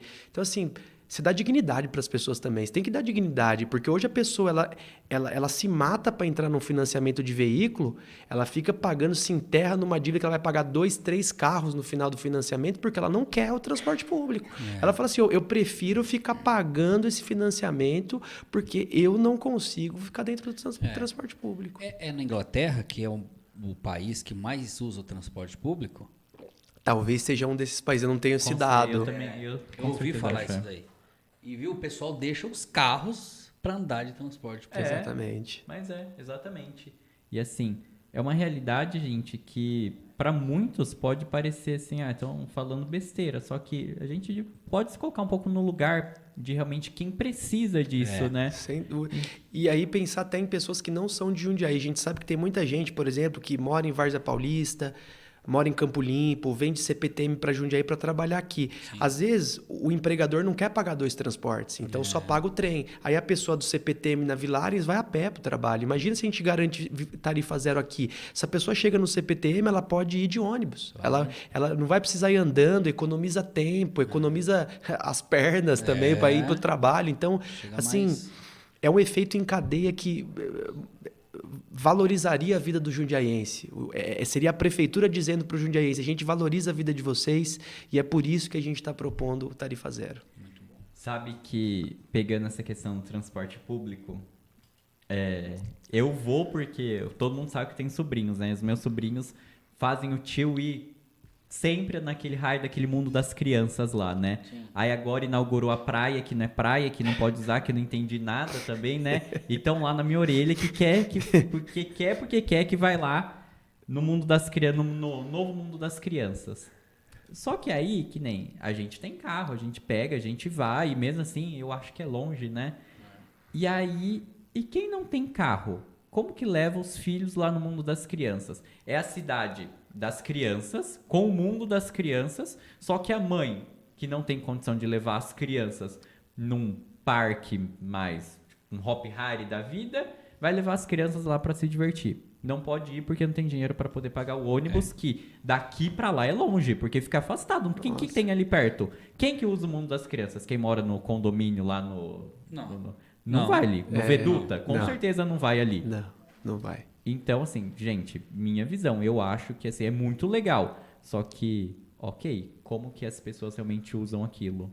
Não usam, não utilizam. Como vão se deslocar até lá? Exatamente. Eu acho assim, não se chega a pé no mundo das crianças. Não. Assim, não se chega a pé. Porque primeiro que é uma rodovia de alta velocidade ali, ninguém consegue andar por aquela rodovia sem sofrer um risco grave de vida ali. E eu acho que a praia do mundo das crianças, aliás, é muito sintomático, eu acho, de como o marketing da prefeitura é enganoso. É uma praia que não se pode nadar e é uma cidade das crianças em que 1.113 crianças não têm vaga na creche. 1.113 crianças não estão tendo garantidos o direito constitucional. Então, a piada vem pronta.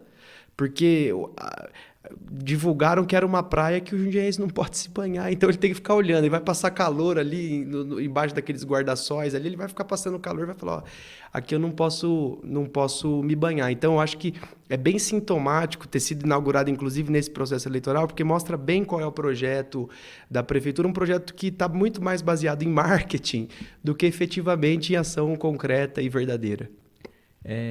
Já pegando um gancho aí nos assuntos, qual a sua opinião sobre a saúde da cidade? Você acha que tá bom, não tá, precisa melhorar? E como você melhoraria isso? Saúde, eu acho que a gente sabe que entra ano, sai ano, nós temos problemas graves com fila de exame, fila de cirurgia e fila de atendimento. Eu tive conversando com um servidor da saúde. Ele me disse o seguinte, olha, eu não tenho dados para te dar, mas eu vou te dar o que é meu trabalho, o que eu faço todos os dias. Ele falou assim, olha, eu sou médico de pronto atendimento. Ele atende no pronto atendimento. Ele falou, vem um cara aqui com uma lombalgia, né? Uma inflamação na lombar. Ele diz, o que eu faço? Eu indico um anti-inflamatório, uma injeção de anti-inflamatório para ele. Só que ele me relata que essa dor é crônica. Ou seja, ela é uma dor recorrente. Ele falou, o que eu tinha que fazer? Eu tinha que indicar esse cara para um ortopedista, porque a gente sabe que lombalgia recorrente leva a uma hernia de disco na coluna. Sim. E a hernia de disco vai depois gerar a necessidade de uma cirurgia. Só que o que a prefeitura faz com que esse médico do PA tem que fazer? Ele não pode indicar diretamente para o especialista, ele tem que indicar para um médico no UBS. O clínico geral do UBS vai ver se existe necessidade clínica e aí vai indicar para um ortopedista. A gente teve relato de gente até chegar no ortopedista 2 anos. Meu Deus do céu. Então, a prefeitura não está atuando num lugar fundamental que é a prevenção.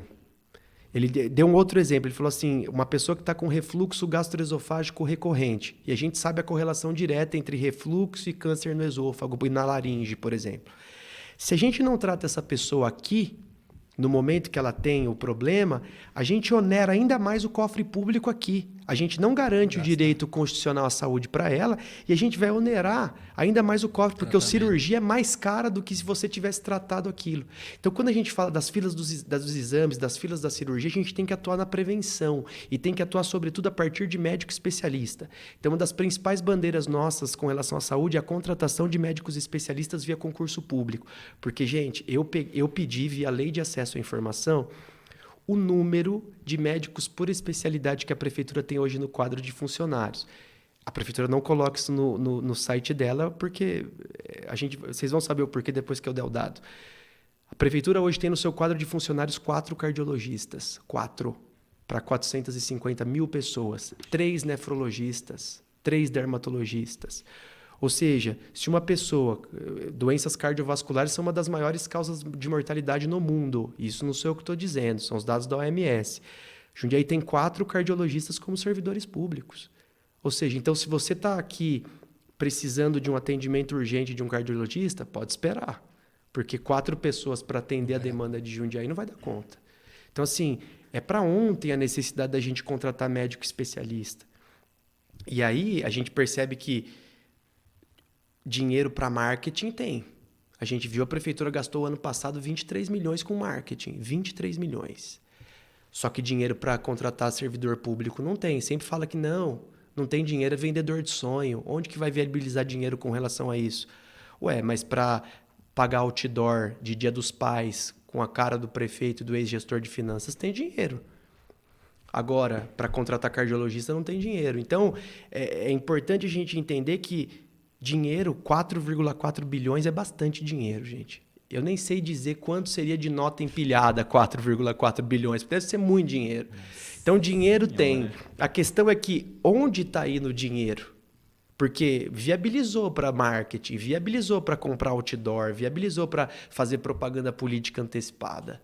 Agora, para isso não tem. Então, uma das principais bandeiras nossas na saúde é a contratação de médico especialista, porque isso vai aliviar as filas. Obviamente que mutirão de exame, mutirão de cirurgia tem que ser feito, mas a prevenção, se a gente conseguir fazer o especialista chegar antes na vida dessas pessoas, a gente vai impedir que esse cara tenha que, inclusive, fazer uma cirurgia, que é um processo muito mais invasivo do que você fazer uma fisioterapia, por exemplo. Se esse cara tem uma lombalgia recorrente, você coloca o cara na fisioterapia, ele não vai precisar fazer uma cirurgia de hernia de disco que pode, inclusive, limitar o movimento dele, fazer uma cirurgia na coluna, procedimento delicado. Então, é necessário que a gente invista em médicos especialistas. Com certeza. Igor, eu queria aproveitar e te perguntar quais são as suas esperanças. Muito obrigado, meu querido. Jurinho, hein? Tá trabalhando hoje? Tá fazendo a função fundamental, hidratar as pessoas. É só o que é você, viu, Igor? Porque aí tá achando até estranho, viu? O que você viu hoje aí, hein, Jura? Ele tá gostando das propostas. Ele tá, o Jura tá, ó. Achou o candidato já, né, Jura? O Jura? Se não tinha achado, achou, hein? Mas ele não precisa mais votar não, viu, Igor? Já acima de 80 não vota, né? Então ele já tá...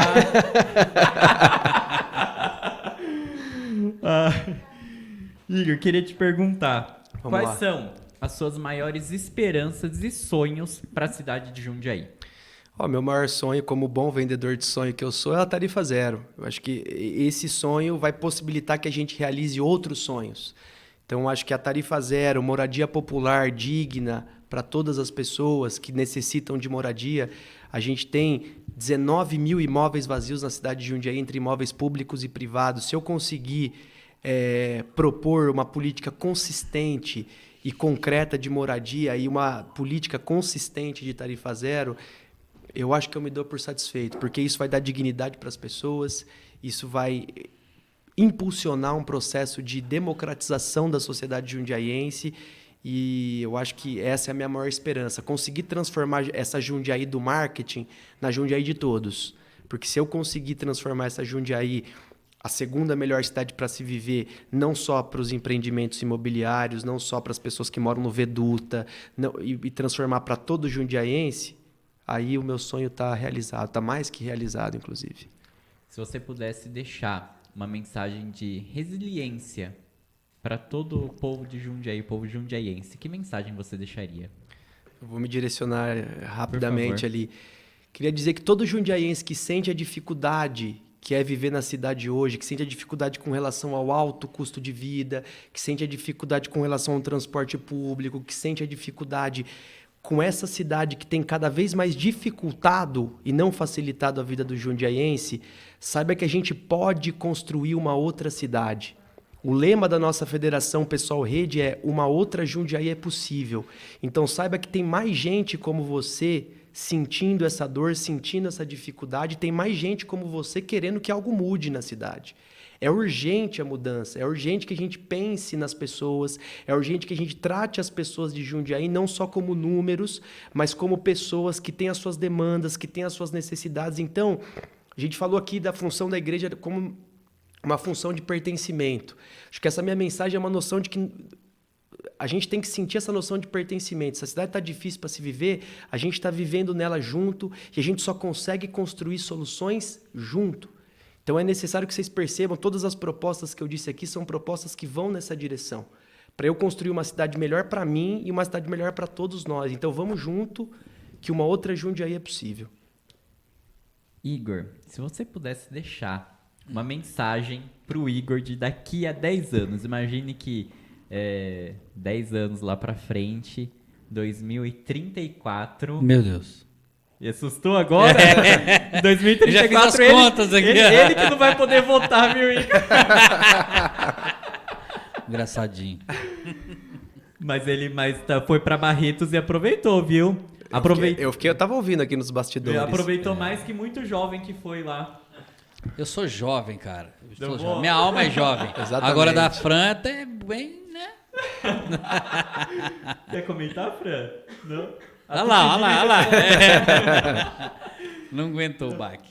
Igor, se você pudesse deixar uma mensagem pro Igor de daqui a 10 anos, pensa que você vai estar lá na sua casa, num domingo, à noite, no centro da cidade, tomando uma cervejinha. Nas cadeirinhas. Lembrou que há 10 anos atrás você esteve aqui no podcast e vai entrar no vídeo para poder ver. Que mensagem você deixaria para você? Eu acho que a certeza de que a gente está combatendo o bom combate. Eu acho que a mensagem que eu deixaria para mim é não esmorecer, seguir firme, porque combater privilégio dá trabalho, combater os grupos que estão na prefeitura há pelo menos 40 anos dá trabalho, é difícil conseguir sensibilizar as pessoas para que uma outra sociedade é possível. Então, daqui a 10 anos, depois de 2 mandatos na prefeitura, porque além disso eu vou me reeleger, eu estaria sentado num boteco no centro da cidade, revitalizado, com moradia popular no centro, com aquele centro vivo. Eu estaria tomando a minha cerveja, feliz e realizado, sabendo que tudo que a gente combateu nesse ano, por tudo que a gente lutou, valeu a pena. Eu acho que a sensação vai ser a sensação de eu ter conseguido garantir uma cidade melhor para mim e uma cidade melhor para todo mundo. Eu acho que é isso. Seria muito feliz de receber essa mensagem 10 anos depois. Olha só. Que forte, né? Demais, hein? Isso é acreditar no sonho, né? Com certeza. Com certeza. E ele falou que sonhos é para ser realizados. Sonho que se sonha junto é realidade, né? Isso aí. Então, quem sonha junto realiza. Com muito certeza. Bem. Mas a parte de tomar cervejinha também já chama se nós, quiser, né? Pode estender o convite. Com certeza. Mas sabe que você falou uma coisa que até anotei aqui. Jeremias fala, combater o bom combate. Também então, escrevi aqui. Eu ouvi isso hoje, inclusive, sabia? Acho que pra mim foi muito providente. Até agradeço por isso, que pra mim foi muito providente. Diante de tanta coisa que tem acontecido na minha vida, pra mim foi muito providente. Poxa, então, eu fico muito feliz. De verdade. Então, agora um momento um pouquinho mais descontraído do nosso podcast. Vambora. A gente vai fazer algumas perguntas, você pode responder jogo rápido, assim. De bate-pronto. Bate-pronto. Legal, vambora. Preparado? Quer começar? Começo. Então vai. Eu vou descobrir um agora. Um hobby. Ouvir música. Então já vamos pro próximo. Um cantor. Jorge Ben. Olha. É um filme ou uma série? Filme, Sociedade dos Poetas Mortos. Um santo da igreja que você admira. Posso falar 2? Claro. São Tomás de Aquino, pela perspectiva filosófica vinculada a Aristóteles, que me inspira muito, e São Francisco de Assis, pela perspectiva de doação aos mais necessitados. Suma teológica. Muito bom. Muito bom. A gente tem aqui. Uma pessoa. Nossa, uma pessoa... minha companheira Hannah, que tá em casa. Sua esposa? Minha esposa. É unânime, né? É unânime. É unânime. Toda vez que a gente É faz essa unânime. pergunta, Todo mundo responde todo mundo isso? responde a esposa. Olha só, hein? Isso é muito bom. Isso é muito bom que as famílias têm futuro ainda. Exatamente. Com É certeza. isso. Um lugar especial pra você. Mercadão do Vianello. Que legal. Esse é jundiaiense. Ver a memória da família. Já que você tá lá, uma comida. O pastel do Bar do Pedro, né? Não tem jeito. Pastel do Bar do Pedro. Não conheço. Também não. Olha, agora eu fiquei... Gosto muito de pastel. A gente vai marcar pra ir Vocês com não o Igor conhecem lá. mesmo o pastel do Não. Bar do Pedro, do Não. Bar do Pedrão, do Não. Mercadão do Vilarens? Não. Não. Não, gente, como assim? Verdade? Não, vocês estão brincando, Não, né? Não. não, é verdade mesmo. Não, então vocês têm que ir no Bar do Pedro, É, tradicionalíssimo, líssimo. Bar O do pastel Pedro. dele. É, ué. Gente presente vai marcar com o Igor pra ir lá no Então comer. vamos. A gente vai. Já Um tá bolinho, um registrado pastel. aqui. Um momento. Agora. Intenso esse. Muito bom. Eu achei esse Esse bem foi- intenso. Esse foi. Não, porque ele deve estar vivendo intensamente isso, né? Exatamente. Com certeza. Tem sido Esse intenso. momento, é. O último, eu sempre tenho medo de perguntar esse, mas Vai. eu vou perguntar porque eu tenho uma esperança. Um time. Parmeira. Nossa. Claramente. Foi isso então, gente. Ele não vai ser corintiano, ele é inteligente, cara. Pra que time você acha que esse cara aqui torce? Vamos ver se adivinha. São Paulo, eu acho. É óbvio, cara. Não vou nem cara de perguntar São o Paulino, porquê. tem cara de São Não vou nem Paulino. perguntar o porquê. Você perdeu hoje. Hoje você perdeu. Perdi. Hoje eu perdi. Eu tava contando que ser corintiano também, né? Não, mas de jeito Jus nenhum. Palmeiras, Ele é Você é inteligente. corintiano, eu Kaique? sou. Tá difícil, hein? Tá. Tá difícil Viu? pra mim, pra Em você tá difícil, hein? 2007, quando caiu, vocês estavam melhores do que esse do que esse agora. ano, Nossa. cara. Não briga com futebol mais não esse ano. É um conselho. Deixa quieto. Agora eu torço pro Benfica, nosso amigo Diego. Nosso amigo Diego, obrigado pela mensagem, viu? Foi maravilhosa. Foi mesmo. Que agora a gente já pode falar, né? Vocês já vão ter assistido a mensagem, né? É isso verdade, vão ter assistido já. Muito bom. Antes de você finalizar, eu quero agradecer, tá? Você ter vindo aqui. Eu que agradeço. Cada dia que a gente vem e traz um convidado, a gente surpreende. Eu me surpreendi porque você é um cara jovem, né? E com boas propostas, pensando no futuro. Cara, pensando no centrinho, sentado lá. Então, cara, isso é muito bom. Isso Que é- você seja muito, muito abençoado no seu caminho. Poxa, eu agradeço muito o convite. Foi assim um grande prazer estar aqui. Eu nem vi a hora passar, nem sei quanto tempo a gente ficou, porque foi muito gostoso. E foi um papo muito leve, descontraído, e eu acho que é o mais importante a gente discutir a cidade dessa forma, descontraída, olhando para os problemas, olhando para as soluções e conseguindo realizar as soluções, né? Que é o mais importante. Com certeza, sabe? Você dá aula ainda, né? E eu acho que, eu lembro disso até hoje, eu tenho um professor que me marcou muito, Faqueres, é muito amigo meu até hoje, que eu estudei aqui no ETVAV, né?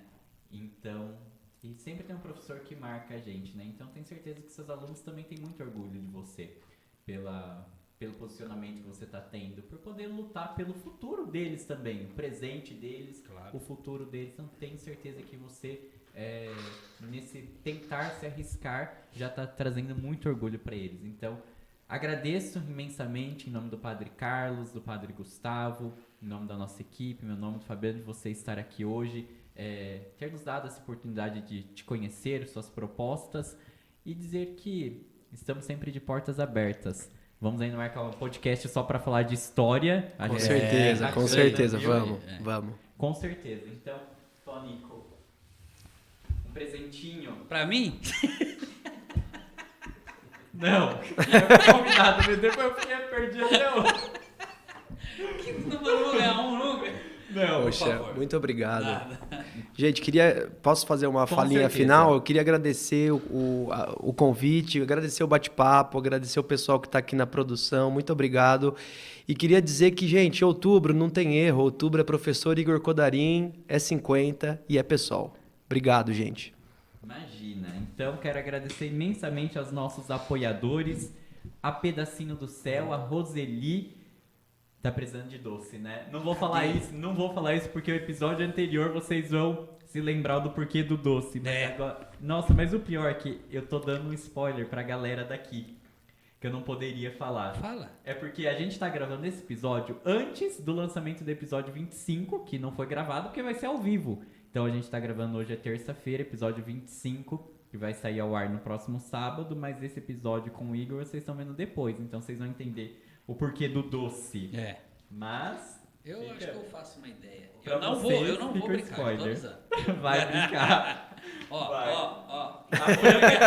Fran, todo mundo não vai ter que participar? Vai, não vai? Eu tô falando, o negócio aqui é assim. Tá bom. Nem eu tô sabendo como que vai ser o... Mas eu imagino. Vindo Então, de você, eu imagino. Vindo de mim, não. Vindo da Fran, ela que tá. Sabe o que ela falou pra mim ali agora? O quê? Tem que estudar. Aqui, ó. Daqui, vou levar pra casa. Ela vai perguntar em qual página do catecismo. Então, a Roseli da Pedacinho do Céu, muito obrigado, Rô. Também quero agradecer a Clamar Conservas, ao Gabriel, toda a sua família. A Clamar que está aqui na Terra Nova. O contato deles está aparecendo aqui embaixo. A Clamar que tem geleias, conservas, então entre em contato com eles. Também quero agradecer a Ju Rezende, o Salão da Ju, que fica aqui do lado do nosso santuário. Vocês vão lá, vão encontrar a Ju, mas também a Fran, né? É um desencontro, na verdade. Então, vai lá fazer limpeza de pele. O Fabiano e a gente falou que vai lá, né? Nós já fomos chamados pela a dona gente Fran. já foi. Tem que fazer uma limpeza de Sabe por quê? pele. Porque falaram que a gente tem que fazer limpeza de pele, que dá reflexo na nossa testa. Não tô entendendo isso, mas tudo bem. Então, o contato da Ju tá aparecendo aqui na tela também. Acho que é isso, né? Falei tudo que eu precisava. Falou. Então, se inscrevam no nosso canal, nos sigam no Instagram e também no Spotify. Lembre-se de compartilhar esse episódio para que possamos atingir cada vez mais pessoas aqui em Jundiaí, tantas outras cidades que está chegando. Graças a Deus. E Portugal também, viu? Agradecer, mandar um abraço para os nossos amigos de Rapaz, Portugal. hein? Você já imaginou? Olha, fica o spoiler no ar Não também. sei tá não, bom? hein? Tá bom? Já vou falar, Igor, padre, veja só, todos os padres fazem peregrinação para a Terra Santa. Nós estamos inovando. De novo. Eu vou falar, porque eu falo todo podcast eu vou falar. Nós estamos fazendo SantoCast podcast, primeiro podcast católico que vai fazer uma peregrinação para Orlando, nos Estados Unidos. Meu, tem juízo? Orlando tem igreja também, não tem? Então, gente, muito obrigado, Igor, muito obrigado. Obrigado equipe, vocês, gente. Muito obrigado. Fabi, obrigado, Eu viu? que Mais agradeço, uma, hein? Cara, obrigado. Mais Gente, então, até o próximo SantoCast. Tchau!